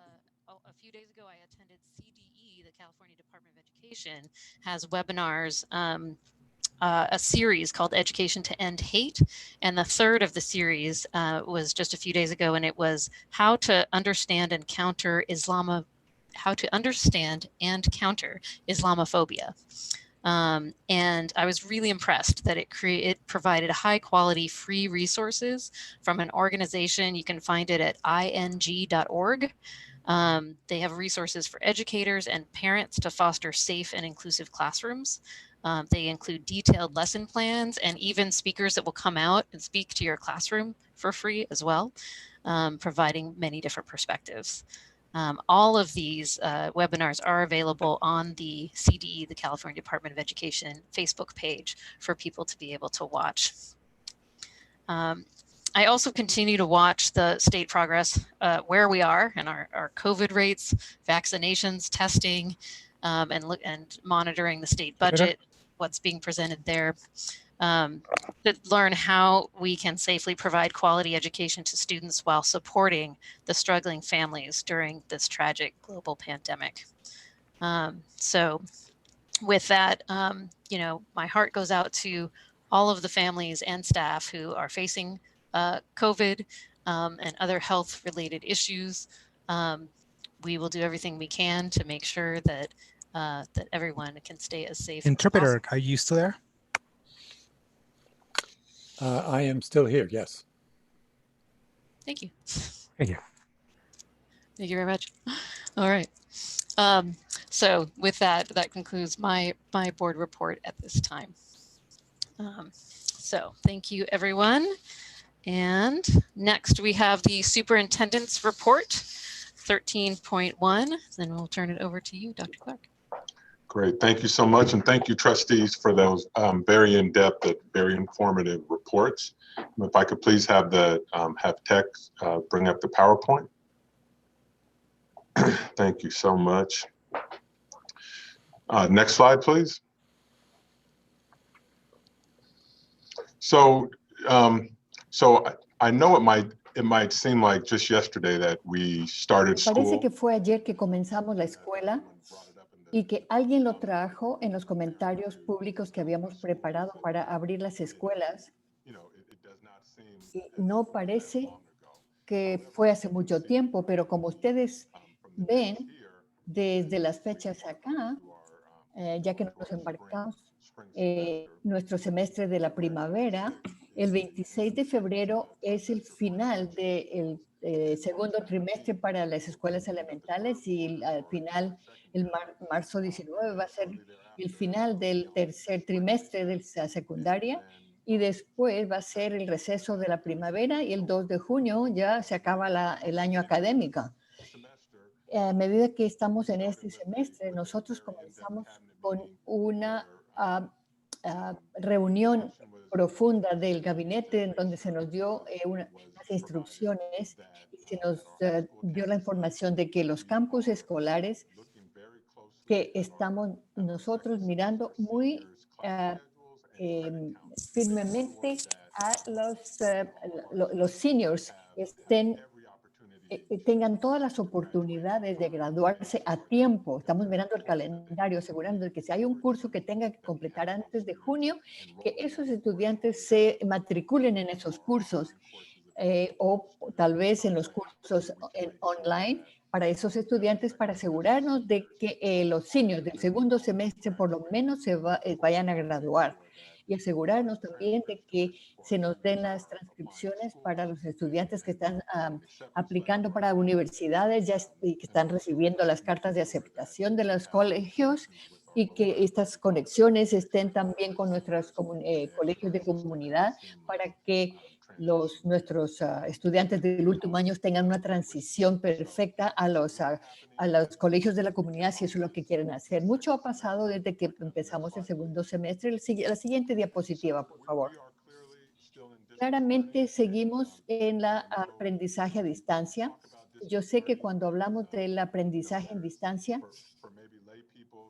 para la gente que no trabaja en esto, que no entiende, aquí está una foto del aprendizaje a distancia. Esta es una de nuestras escuelas elementales y esto aquí demuestra que sí tenemos personal, maestros que están haciendo lo posible para tratar de que la experiencia escolar sea lo más normal posible. Yo sé que muchas de las familias están batallando, pero cuando hablamos de aprendizaje a distancia, esta es la foto instantánea que se puede ver, que nosotros la acogemos y nosotros podemos estar en los zapatos de los educadores que tienen que hacer esto, por lo menos por un tiempo breve.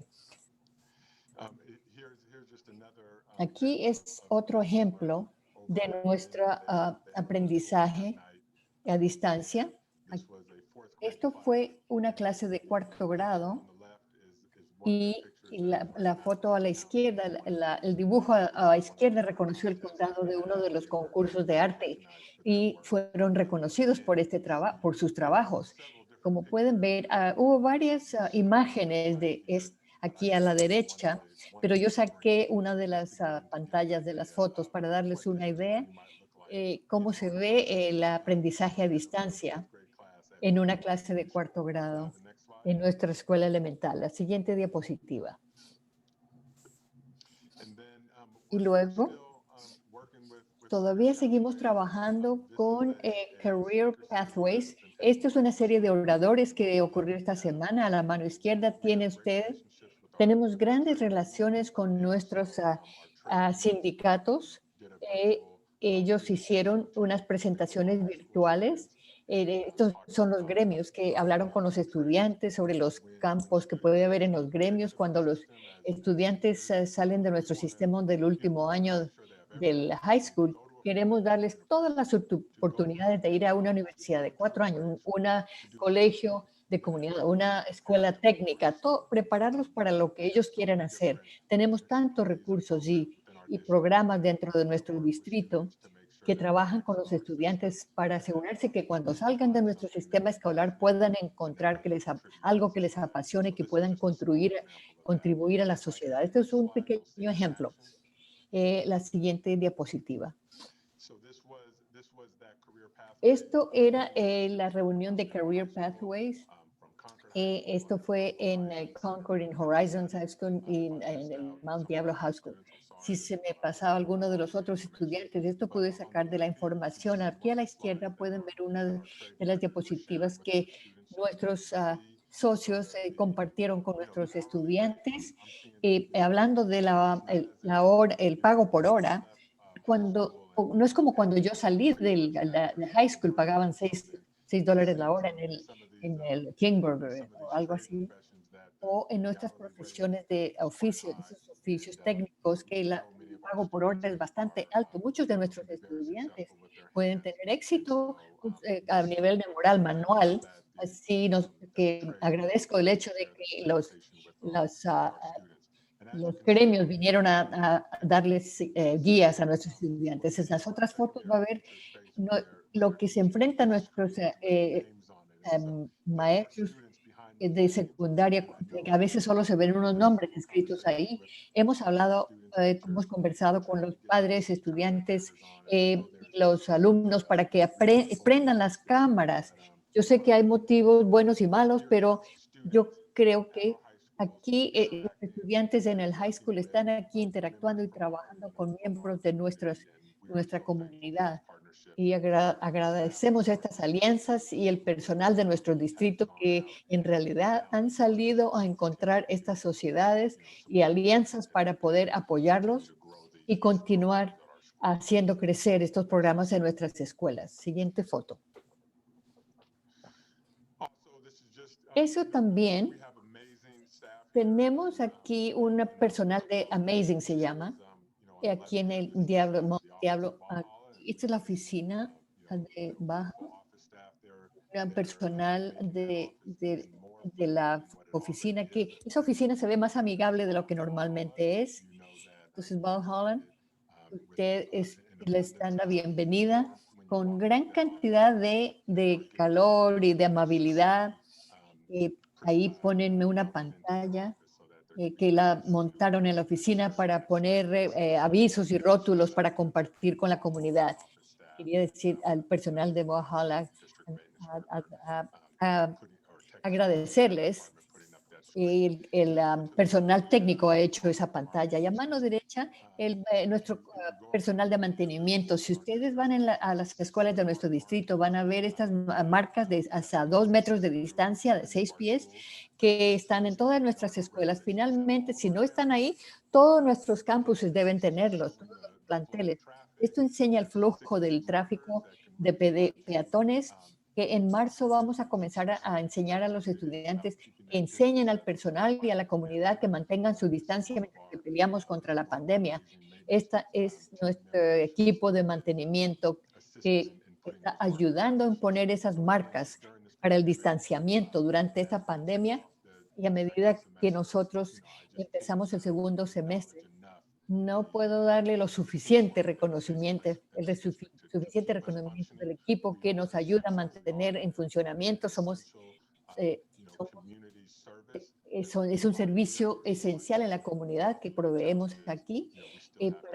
Todavía nosotros tenemos otros retos, tenemos que ir al trabajo además todos los días. Pueden ver solamente de estas 2 fotos unas imágenes de la gente tan maravillosa que tenemos trabajando en nuestro distrito. La siguiente diapositiva.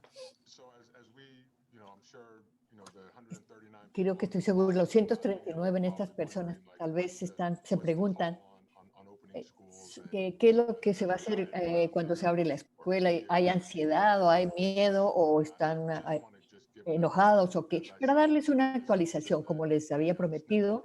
Esto solamente es un pedacito de una carta que mandé a la comunidad y al personal el 8 de diciembre, que vamos a volver a hablar de esto en esta reunión con el Consejo Administrativo el día de hoy.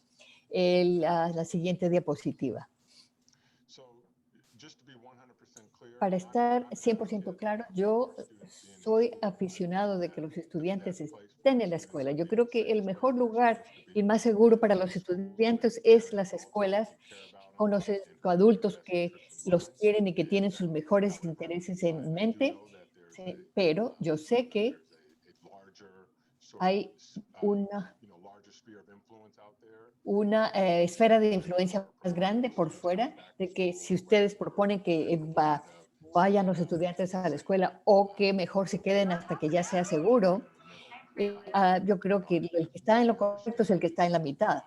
Yo entiendo completamente por qué las experiencias personales que todos tenemos que ayuda a construir estas decisiones. Sin embargo, la decisión que traigo yo al consejo lo más a menudo es que ¿qué dice el Departamento de Salud Pública de California? ¿Cuáles son las métricas que el Departamento de Salud Pública de California, cuáles son las medidas que están poniendo? ¿Cuál es la guía que nos dan al Departamento de Educación y el Departamento de Salud Pública y el Departamento de Salud de Contra Costa? A ellos somos los que seguimos. Después de estas dos diapositivas, yo creo que es muy autoexplicatorio. El 4 de noviembre del 2020, ahí ven que las medidas en los casos de COVID eran 7.7 por 100,000 personas y del condado era 5.7 por 100,000. No estábamos abiertos, estábamos totalmente enseñando a distancia. Esto fue al principio de noviembre. Pase la siguiente diapositiva. Y así era como ayer, esas son las cifras de ayer. A nivel estatal, 91.7. Recuerde, era 7.7 de noviembre. Ahora tenemos 91.7 casos positivos. Mirando nuestro condado, es 48.6 de casos positivos. Así que con estas cifras, en realidad, es tan claro como la luz del sol de que no podemos continuar con el plan que habíamos tenido aprobado hace unos meses debido a lo que las métricas nos dicen ahora. La siguiente diapositiva. Hay gran cantidad de información. Yo creo que la directora Kant estaba en lo correcto, que debemos tener información que podamos confiar. Cuando hay títulos de que dijo el gobernador, de lo que dijo el Estado, lo que dijeron los titulares de las noticias, que tenemos nosotros que descifrarlo todo. Las escuelas están en los condados morado, de nivel morado, no podemos abrir. Cuando dicen, se van a abrir, nosotros no podemos volver a abrir si estamos en el nivel morado. Así que es muy claro, se entiende 100% eso. Y en eso vamos ahora. Adicionalmente, también estamos en una orden de estar confinados en la casa. Desde el 17 de diciembre tenemos esa orden del Estado. Una orden de estar en casa. Estamos en el nivel morado, así que vamos a seguir en aprendizaje por distancia. El gobernador Newsom sacó el plan de presupuesto, que es un plan que presenta el plan, él da su visión y luego depende del proceso legislativo de realmente aprobar o negar diferentes partes del plan. Lo que estamos pasando en el mundo de la educación, lo que estamos haciendo es que las personas que tienen mucho más aptitudes, los analistas financieros están revisando ese plan y vamos a comenzar a actualizarles, no solo esta semana, sino la próxima semana, qué es lo que significa para los distritos escolares, si esto lo aprueban o si no lo aprueban en diferentes áreas. Así que nuevamente estoy compartiendo esta información. Yo sé que tal vez ya vieron los titulares de que hay dinero para las escuelas que abren, que hay un presupuesto que permite X, Y o Z, pero como les digo, se necesita desarrollar más información para poder compartirles. Lo siguiente es la guía. El Departamento de Salud Pública está actualizando las guías y las medidas. Estamos nosotros estamos entre medio ahora. Va a haber unas guías bastante específicas en hacerles las pruebas al personal. Ahora solamente los distritos deciden si les dan las pruebas, los test al personal que están trabajando en el lugar. Y los distritos deciden si van a darle la prueba a los maestros o no, al personal. El Departamento de Salud Pública de California está sacando guías, parámetros exactos para ver, para decir qué se hace con los estudiantes y el personal. Estamos esperando esas guías y esos parámetros para ver en qué vamos. Lo siguiente, bajo las vacunas, pueden leer las noticias como igual que yo. El gobierno federal puso las vacunas, se las dio a los estados, pero no había ningún plan que ya en su lugar. El estado recibió las vacunas y las vacunas mandaron a cada condado y ahora depende de los condados para ver cuál es el plan de vacunación. Lo que sí puedo decir es que la primera fase de las vacunas era lo que se llama 1A. Eso es para las personas que trabajan en las líneas delanteras, personas que necesitan, que ayudan en las casas de hogares de ancianos y así. Para nosotros, para esos educadores, no solamente hablamos de directores o administradores o maestros, son todos educadores. Si usted es educador, usted va a tener derecho bajo 1B de las vacunas. Se están tratando de sortear esos detalles y será en las escuelas que están abiertas, que están hablando ya con los niños, para todos los educadores. Todavía yo no tomo esa decisión, ni ustedes aquí en esta junta. Nos van a dar las instrucciones, las direcciones. Lo que sí puedo decir es que están moviéndose muy rápido para asegurarse de que todos los educadores, lo que oigo es que a todos los educadores los van a vacunar, pero los detalles verdaderos son los que definitivamente van a afectar o impedir nuestro progreso de una forma u otra. Pero apenas tenga más información sobre los planes de vacunación, los voy a compartir. Lo siguiente lo que quería hablar es... Yo estaba en Chrome anoche y una de las cosas que me pidieron es que respondiera a una carta de doctores, y en esta carta hay un equipo de doctores firmado por muchos doctores. Con mucho gusto se los puedo mandar. Hay doctores que están diciendo que es más seguro para los estudiantes estar en la escuela.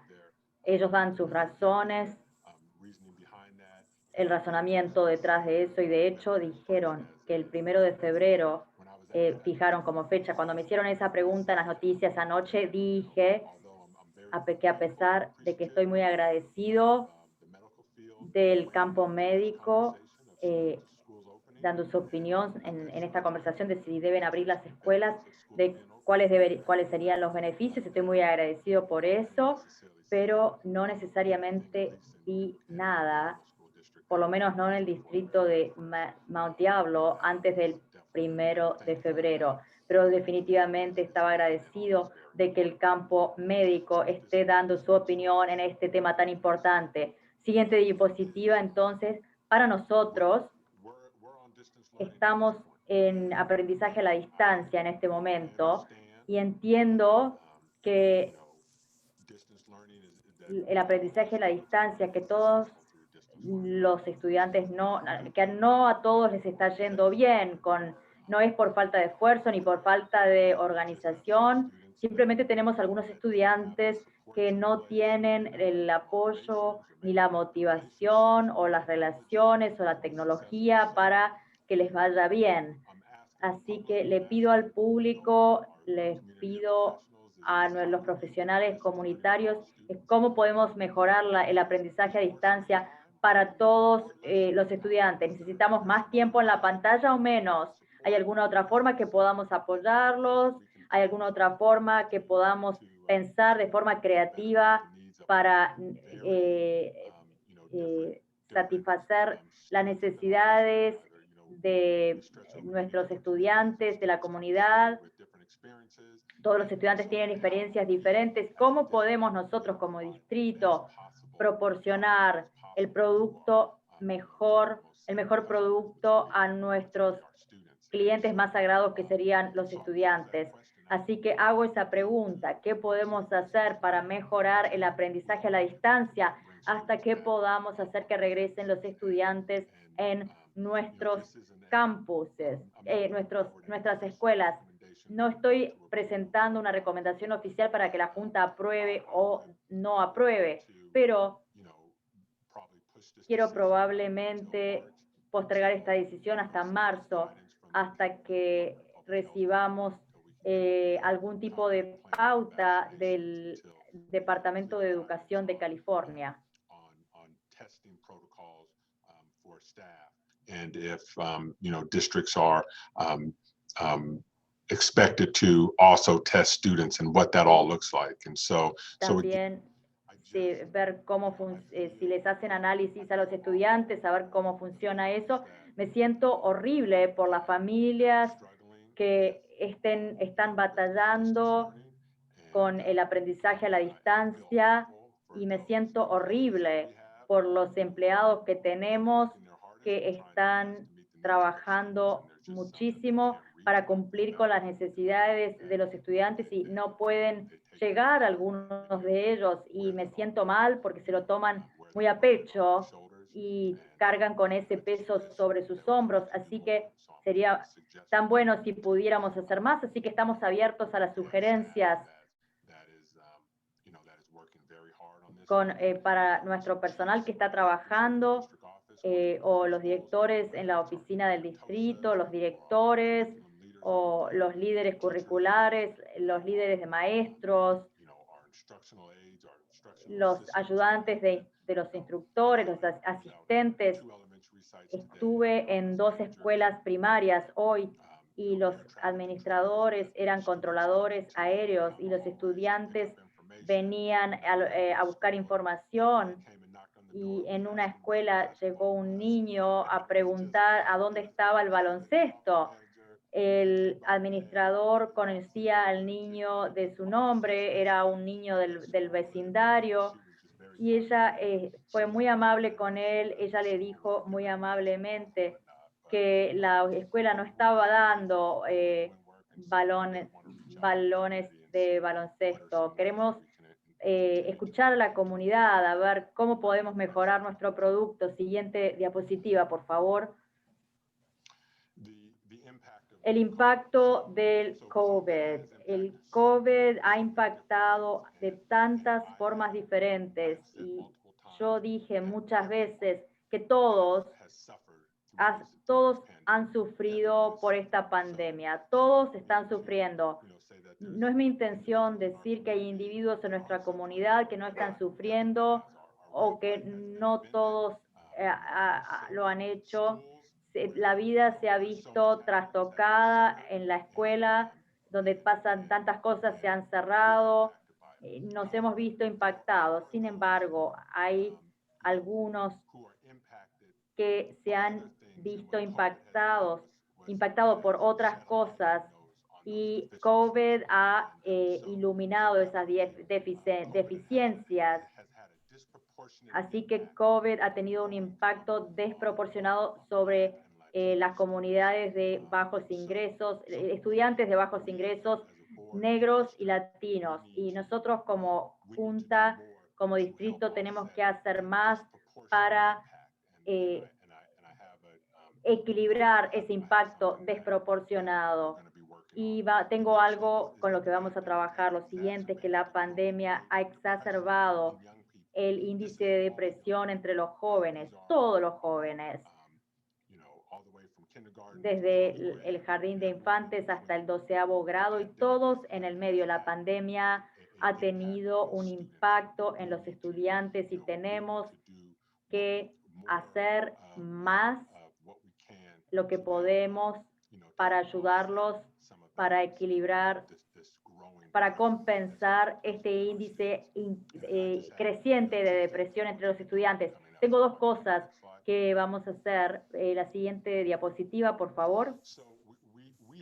Tenemos una política de la Junta de una política de equidad que creo que se adoptó en verano. Y tenemos un equipo de equidad aquí en el distrito. Lo que no tenemos un grupo de padres comunitarios para apoyarnos, para darnos la perspectiva de los padres y la perspectiva de la comunidad e incluso la perspectiva estudiantil de lo que hay. Entonces, lo que propongo con nuestros socios en el distrito es crear un comité antiprejuicio y antirracista o un comité de asesor de padres que se enfoque en el antiprejuicio y el antirracismo, políticas y procedimientos. Tengo otro diapositiva que habla de eso. Y también estoy proponiendo agendar no solamente una, pero posiblemente una serie de presentaciones de panel sobre la salud mental. Tenemos tantos recursos en este distrito, psicólogos, consejeros, trabajadores sociales, maestros. Tenemos la experiencia, pero tenemos que tomar esa experiencia y ponerla en una plataforma y hacérsela llegar a las familias, los estudiantes, a la comunidad para continuar batallando contra estos desafíos. Siguiente diapositiva, por favor.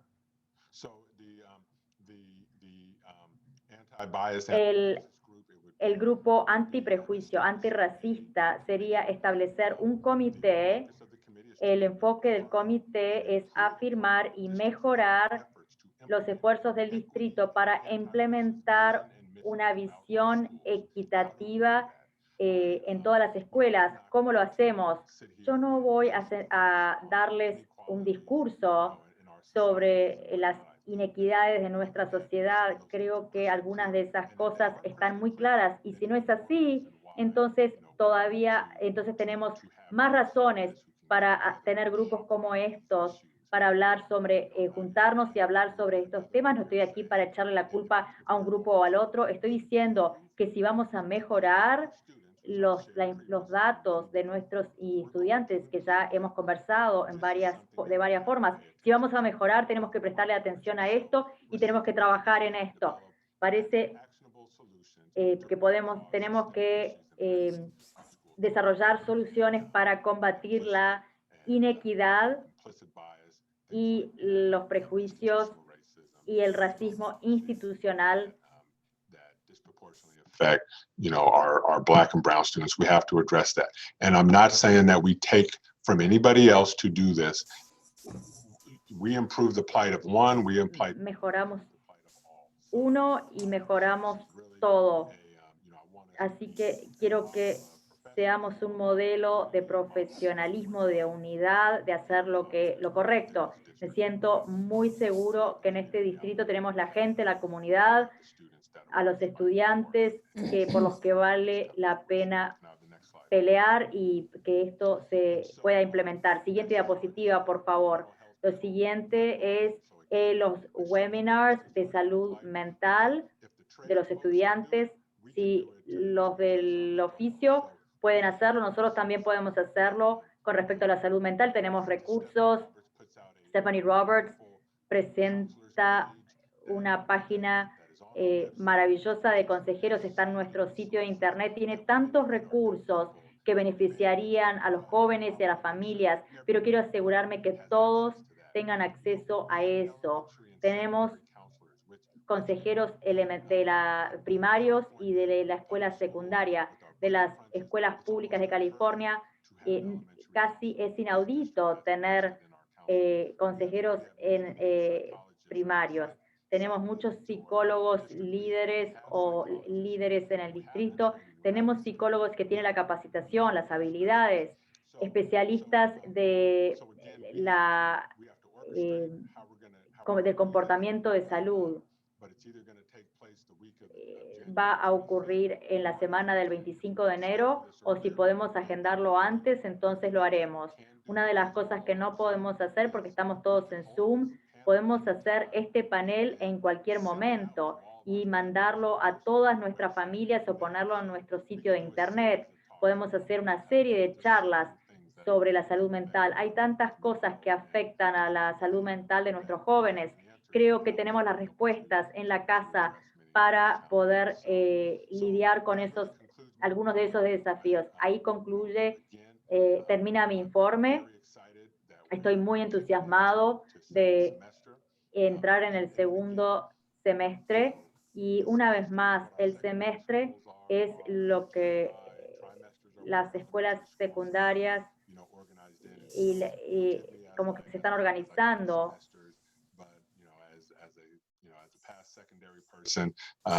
We're on semester, so we're rolling into our second semester. Vamos Very excited. Al segundo semestre. Estoy muy entusiasmado de Pandemic. That's top of our priority list.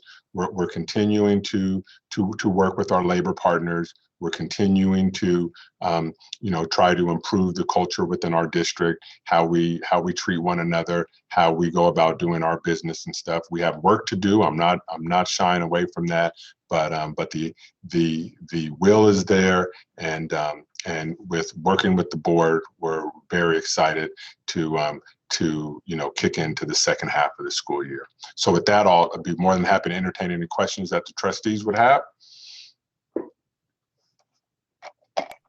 Any questions, board members? I have a quick question about what is the timeline looking like for the anti-bias, anti-racist committee? Like, when are we gonna delineate membership and stipulations? And yeah, hopefully, what is the general timeline? Yeah, so we're gonna. I wanted to first, I've had members from our community sort of talk to me about the need of that, and we have folks who are out there itching and ready to go on this topic, and so now that I have sort of officially, presented it to the board, and it sounds, at least as I'm looking through Zoom, it sounds like there's there's head nods and giving me the affirmative that we should go forward. So we're going to start working on this ASAP, and so definitely within the next couple of weeks we should have a call out.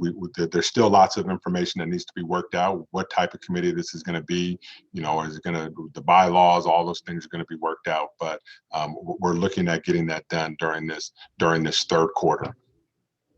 Perfect. Thank you. And thank you so much for the presentation, Superintendent Clark. Thank you. Did I see a hand, Trustee Nzewi?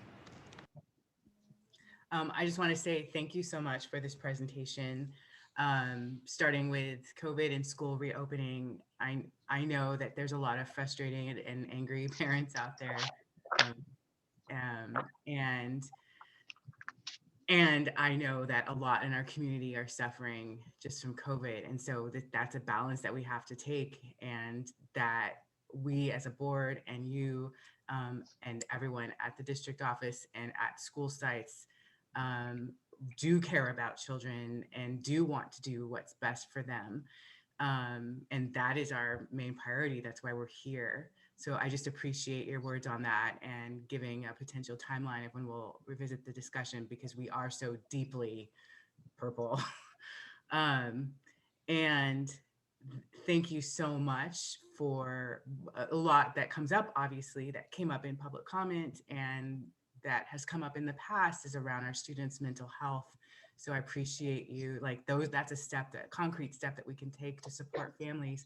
And I wonder if it's possible, well, I'm sure that simultaneous interpretation would be available, but I wonder if it's possible to just have sessions that are only in Spanish or only in Tagalog, or what are the other primary second languages that are in our district, because this is such a heavy topic and it would be easier to communicate directly. So that's one. And then for the ABAR, yay, thank you to everyone out there. I just want to say, for something like this, establishing an anti-racist, anti-racist committee, to anyone listening, 133 people, like, never doubt the power of one person. That was not me. So, but just one person speaking up. And here we have action. So thank you, Dr. Clark. Thank you, Trustee Nzewi. Were there any other questions, comments? Trustee McFerrin. Thank you. I also am really excited about the ABAR. I was really listening and I really liked the word actionable. I've definitely seen in a lot of districts where, we might have, resolutions or statements that really just seem more kind of like gestures than real, action. So I really appreciate that. And I'm very excited, to see what this group will do for our district. And I also wanted to say that I appreciate the information on the mental health support, and say that I think that this is something that we really need, as immediately as we can implement. And then also, I think this is something that we'll need moving forward, because even if and when we're able to move into a hybrid model, I don't really feel optimistic about a hybrid model improving mental health, for students, with students still needing to be distanced and in masks and things like that. I just really want to be cautious as an educator not to over romanticize this model of instruction, which I think is something that's largely left out of these discussions. And I also wanted to just to mention that it seems like we talked a lot in our last meeting about the small support group hubs. And I know that seems like something that we probably, I know we don't have an MOU on it. And I know that it doesn't seem like we could even implement those until we're back in the red tier. And unfortunately, our health data is just so terrible right now. But I'll be really excited when that's an option that we can offer. And I wanted to know, just kind of in the meantime, it looks like the mental health support is going to be an excellent addition. But I wanted to know, like, with the health data being what it is, without the ability to do the small groups at this point, like, what are some resources and what are some options that we can offer to our community at this point? Great. So thank you for that. And I will definitely, we have a team of staff that are watching this call, that are on this call, and I know they're taking notes, and we are going to, and again, it's not that most of our schools have systems in place where they're calling families, where they're doing the best they can to reach out, trying to bring some sort of normal life back to our students, and trying to support them as best they can. And I think like so many things in this district, is that individually we do a lot of great things, but we really have to unify and put our power together so that we can have much more of a strategic approach to really dealing with that mental health and dealing with our students who are struggling, and just giving all students just more support. So thank you for those comments, and we will work on that. Thank you, Trustee McFerrin. Any other questions or comments? Okay, well, thank you very much, Superintendent Clark, for the very informative presentation. I think you were spot on with exactly the types of information that our community needed right now, and that we as a board needed to be able to understand how to move forward, where we are with COVID and vaccines and testing, all of those things, to understand when we'd be able to make a decision to move back to in-person. That was very clear. Also really appreciate the actions of the ABAR and the mental health. I know we've been hearing from students on both of those issues, you know, that are ready, they're ready to take action, right? There's a group of students that created a district-wide group called Diversify Your Narrative that are already, you know, making lists for history and English about how to diversify our what is taught in our classrooms. And they're ready to engage with teachers on that.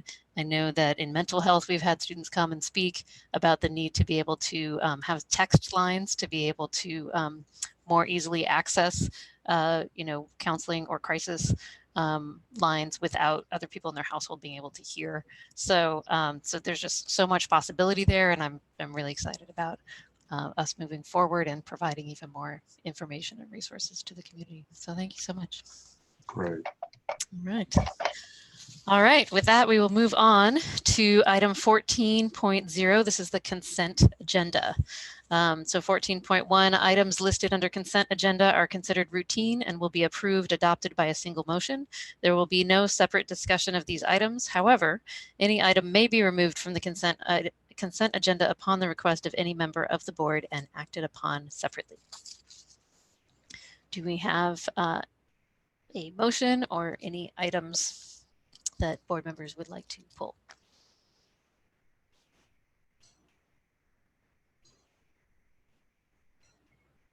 All right. If there's not going to be anything pooled, I would make a motion that we accept the consent agenda as presented. Thank you, Vice President Mason. Second. Second by Trustee Mayo. All right, we'll put that to a vote. Okay, so Trustee Alas.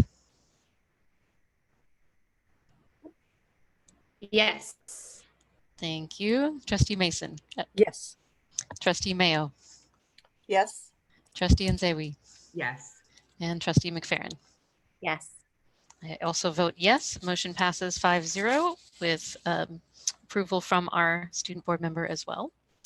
All right, that moves us on to item 17.0, business and action items. So item 17.1 is review and potential approval of nomination of a new member to the Budget Advisory Committee. Dr. Clark? Yes, and I believe Dr. Gonzalez is going to take this one. Correct. We have one new nomination from the parent. I think it's from the Parent Advisory, Community Advisory. Sorry, my computer just froze and I don't have the document in front of me. I have it. Give me 1 second here. I have it. That would be. So yes, we have one nomination for the Budget Advisory meeting, and the name is Lisa. Lisa Buffum from CAC. Buffum. Yes. And board members, we will be bringing more nominations forward once we get the appointments from both of our new trustees, as well as another person that's going off. So that'll be next meeting. All right. Thank you very much. All right. Do we have a motion? Madam President, I move that the board approve the appointment of Lisa Buffum as the CAC representative to the Budget Advisory Committee. Thank you, Trustee Mayo. Do we have a second? Second it. Thank you, Trustee Nzewi, with the second. All right, let's take that to a vote. Trustee Alas. Yes. Trustee Mayo. Yes. Trustee Nzewi. Yes. Trustee McFerrin. Yes. And Vice President Mason. Yes. And I also vote yes. Motion passes 5-0 with concurrence from the student board member. All right, thank you very much. Moving on to, this looks like the last item of our agenda, 17.2. This is the 2020-2021 school plans for student achievement. Dr. Clark. Yes, and I'm going to have Ms. Sachs present this item. And if there's any questions, Ms. Sachs would be more than happy to entertain those questions. But Ms. Sachs. Absolutely. Good evening, everyone. The single plans for student achievement were brought for information in December. And so there was quite a bit of time between the December meeting and this meeting in hopes that people would have an opportunity to review them. Each school site developed the plan alongside their parents, and at the secondary level, their students, which is always exciting to hear their thoughts and ideas about how to improve the program planning at the school site. Within the budgets themselves, or I'm sorry, the plans themselves are budget items. So if anybody has, ideas or questions about how the funds are being utilized at the school sites, they can access this document. Even though there's only 3 on tonight for official approval, you're actually, when you take action, if you do approve them, you're approving them all for the district, and they all are available on our district website underneath the parent portal.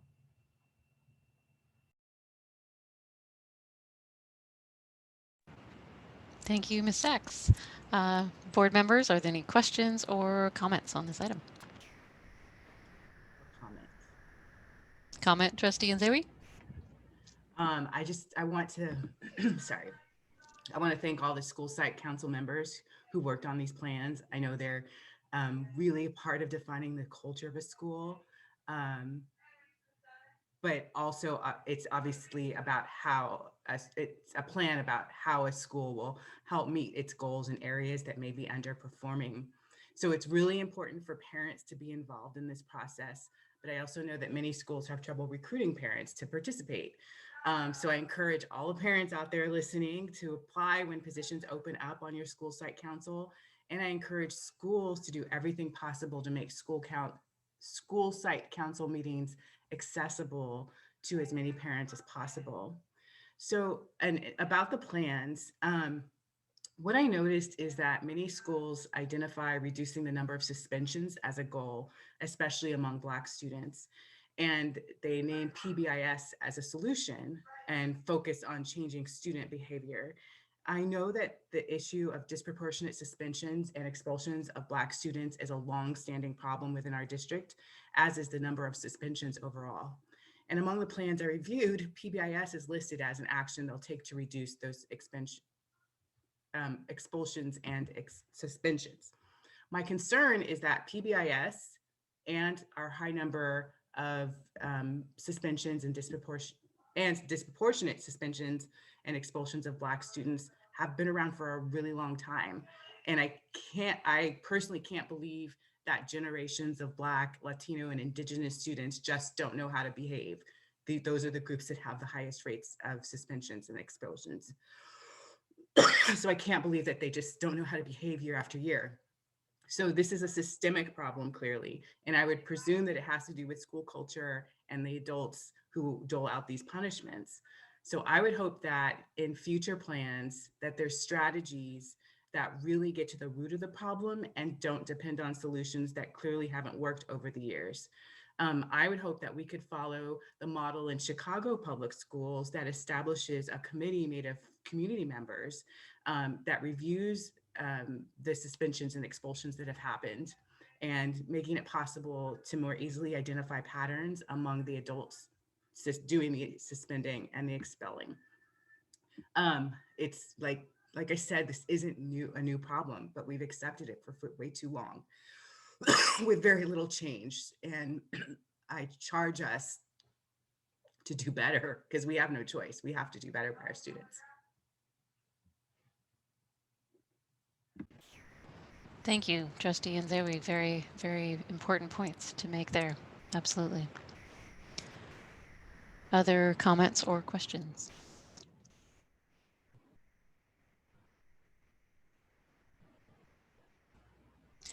I would just tag on to what Trustee Nzewi was saying in terms of participation. I know that I've been, as a parent, on a site council or two, and they do vary school site to school site as to what time they're held, and you know, how accessible they are in what languages and that sort of thing. And I think in some cases, parents and students and teachers are really working together to put together a very detailed plan with specifics. You know, it doesn't just say materials and supplies, but it's which materials and supplies are we targeting this year to meet this particular goal. And but in other sites, it's a lot more general. They may approve a plan that just says, $50,000 of materials and supplies for safety. I think the areas where there are more specifics and more of a strategic plan to meet a specific goal for the students at that school are the ones that are more successful. So I hope that moving forward, we increase the participation throughout our communities and with our educators in those site councils, and that we as a board hear more from our schools about what strategies did you try, what investments did you make that worked really well that you would recommend for other schools, and which ones didn't and why. We need to be having those conversations about what are the best investments we can be making for student achievement. And so I just appreciate everyone who spends so much time on the site councils, helping the principal to make the best decisions that they can for our students. There's millions of dollars of decisions that are made at that level. And we like to allow schools to make their own decisions for the different communities and different populations. But at the same time, I think as a district, we really want to make sure that all of our investments are really reaching and making the best improvement that they can for all students. So thank you. So do I hear a motion on this item? President Count, I have one more thing just regarding students. I know we were just talking about how we need to, increase as people should become, aware of site council and really becoming involved in these local decision-making processes. Students, if there are any students who are watching, you can also become involved in your site council. Ask your counselor, your principal about site council. There are students sitting on that entity. You can help, form the little LCAP, local control accountability plan for your specific site. And then furthermore, with the SDAC, the Student District Advisory Committee, I'm hoping to help student site council members better understand their role and better understand how to form these plans. So if any students watching, please become involved in your site council.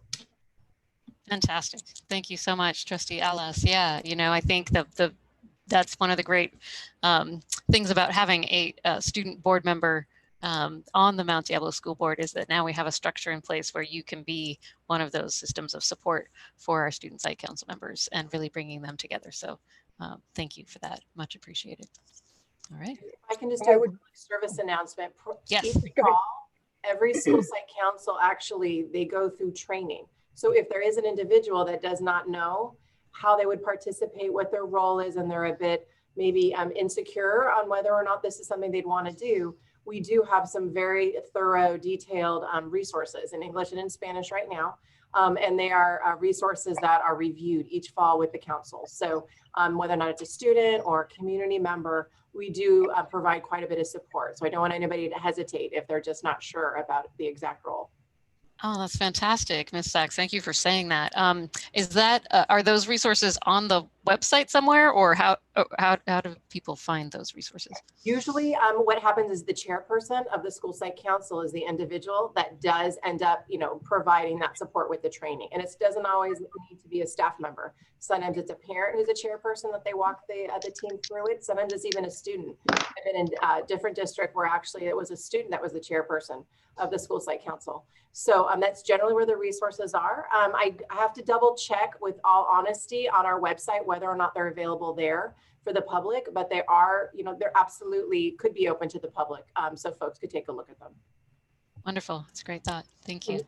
Once upon a time, the district used to have a yearly training for all site councils to come together to bring their teams and to listen and get ideas from each other, which I think was a really good idea. I'm not sure why it stopped, if it was the expense, but it's nice if everybody's on the same page. Instead of different schools having different understanding, everybody hears the same thing, everybody knows the requirements, everybody gets the same information. So I would rally for doing that again someday when we get to do, well, we could do it online, I suppose, just like we do everything else online. That's an interesting thought. What you're describing, Trustee Mason, I believe was the Center Concord, 400 people in that massive ballroom where we just kind of took the mic and we went through the training, and it was quite a party. But it was actually a wonderful opportunity for networking and to share the thoughts and ideas between schools. But with the virtual resources that we have and having very, very large meeting group licenses, that's definitely something that we'll take a look at, possibly planning for the fall. Pandemic, no pandemic, it might be a great way in order to train folks up and just a very common, consistent message. Yeah, that's one of those things that I think, you know, can be one of the beneficial outcomes of the situation that we're in is understanding the things that we can harness this distance, you know, tools for, because it even when it was done in person, I'm sure there were benefits to doing it in person, but there were also probably some barriers for people to be able to get there, transportation, all kinds of things, take off work for that period of time. So there could be a lot of benefits to having more online resources and collaboration. So thank you for that. And thank you, Vice President Mason, for sharing that history as well. That's great. And I would go ahead and make a motion that we approve the 2020-2021 school plans for student achievement. Thank you. Do we have a second? Second. All right. Motion by Vice President Mason, second by Trustee Mayo. We'll take that to a vote. Trustee Alas. Yes. Trustee Mayo. Yes. Vice President Mason. Yes. Trustee McFerrin. Yes. And Trustee Nzewi. Yes. I also vote yes. Motion passes 5-0 with concurrence from the student board member. Thank you so much, everyone. That was very informative. Okay, item 17.3, as we know, was pulled during our 6.2 approval of the agenda, so that will not happen this evening. And then there's no carryover from closed session. So 20.0 is future agenda items. Did anyone have anything on 20.1? All righty. So given that, we are at adjournment, adjourning the meeting at 8:22 p.m. Thank you so much, everyone. Oh, Have a great night, sorry. everybody. I was going to adjourn the meeting in memory of Jesse Forsland, who has been teaching at Olympic High School since 2005. He was a huge supporter of Olympic student activities and events. Jesse continued to keep the community bike shop up and running, which is a gem of a program for the whole community there. Max Wilson was the substitute custodian at the Dent Center for a year before transferring to Gregory Gardens Elementary School. Max was appreciated and valued during his time at MDUSD. Mashid Zendadel worked in MDUSD since 2005. She was working as a special education assistant at Valley View Middle School. Mashid cared deeply for her students. So our hearts go out to all of the family and community of these members of our Mount Diablo community, and to everyone who is suffering during this global pandemic, this terrible time. So we honor them. And with that, oh, Ms. Trustee Mayo, did you have something to say?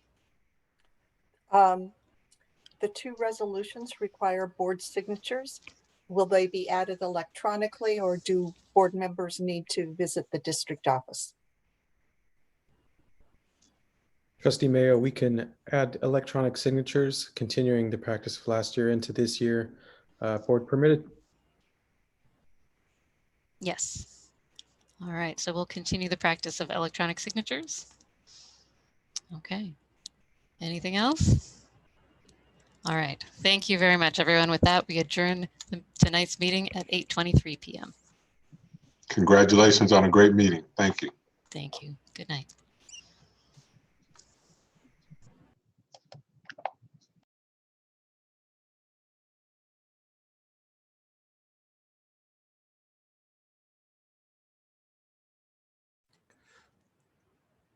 Gracias a todos. Hasta mañana.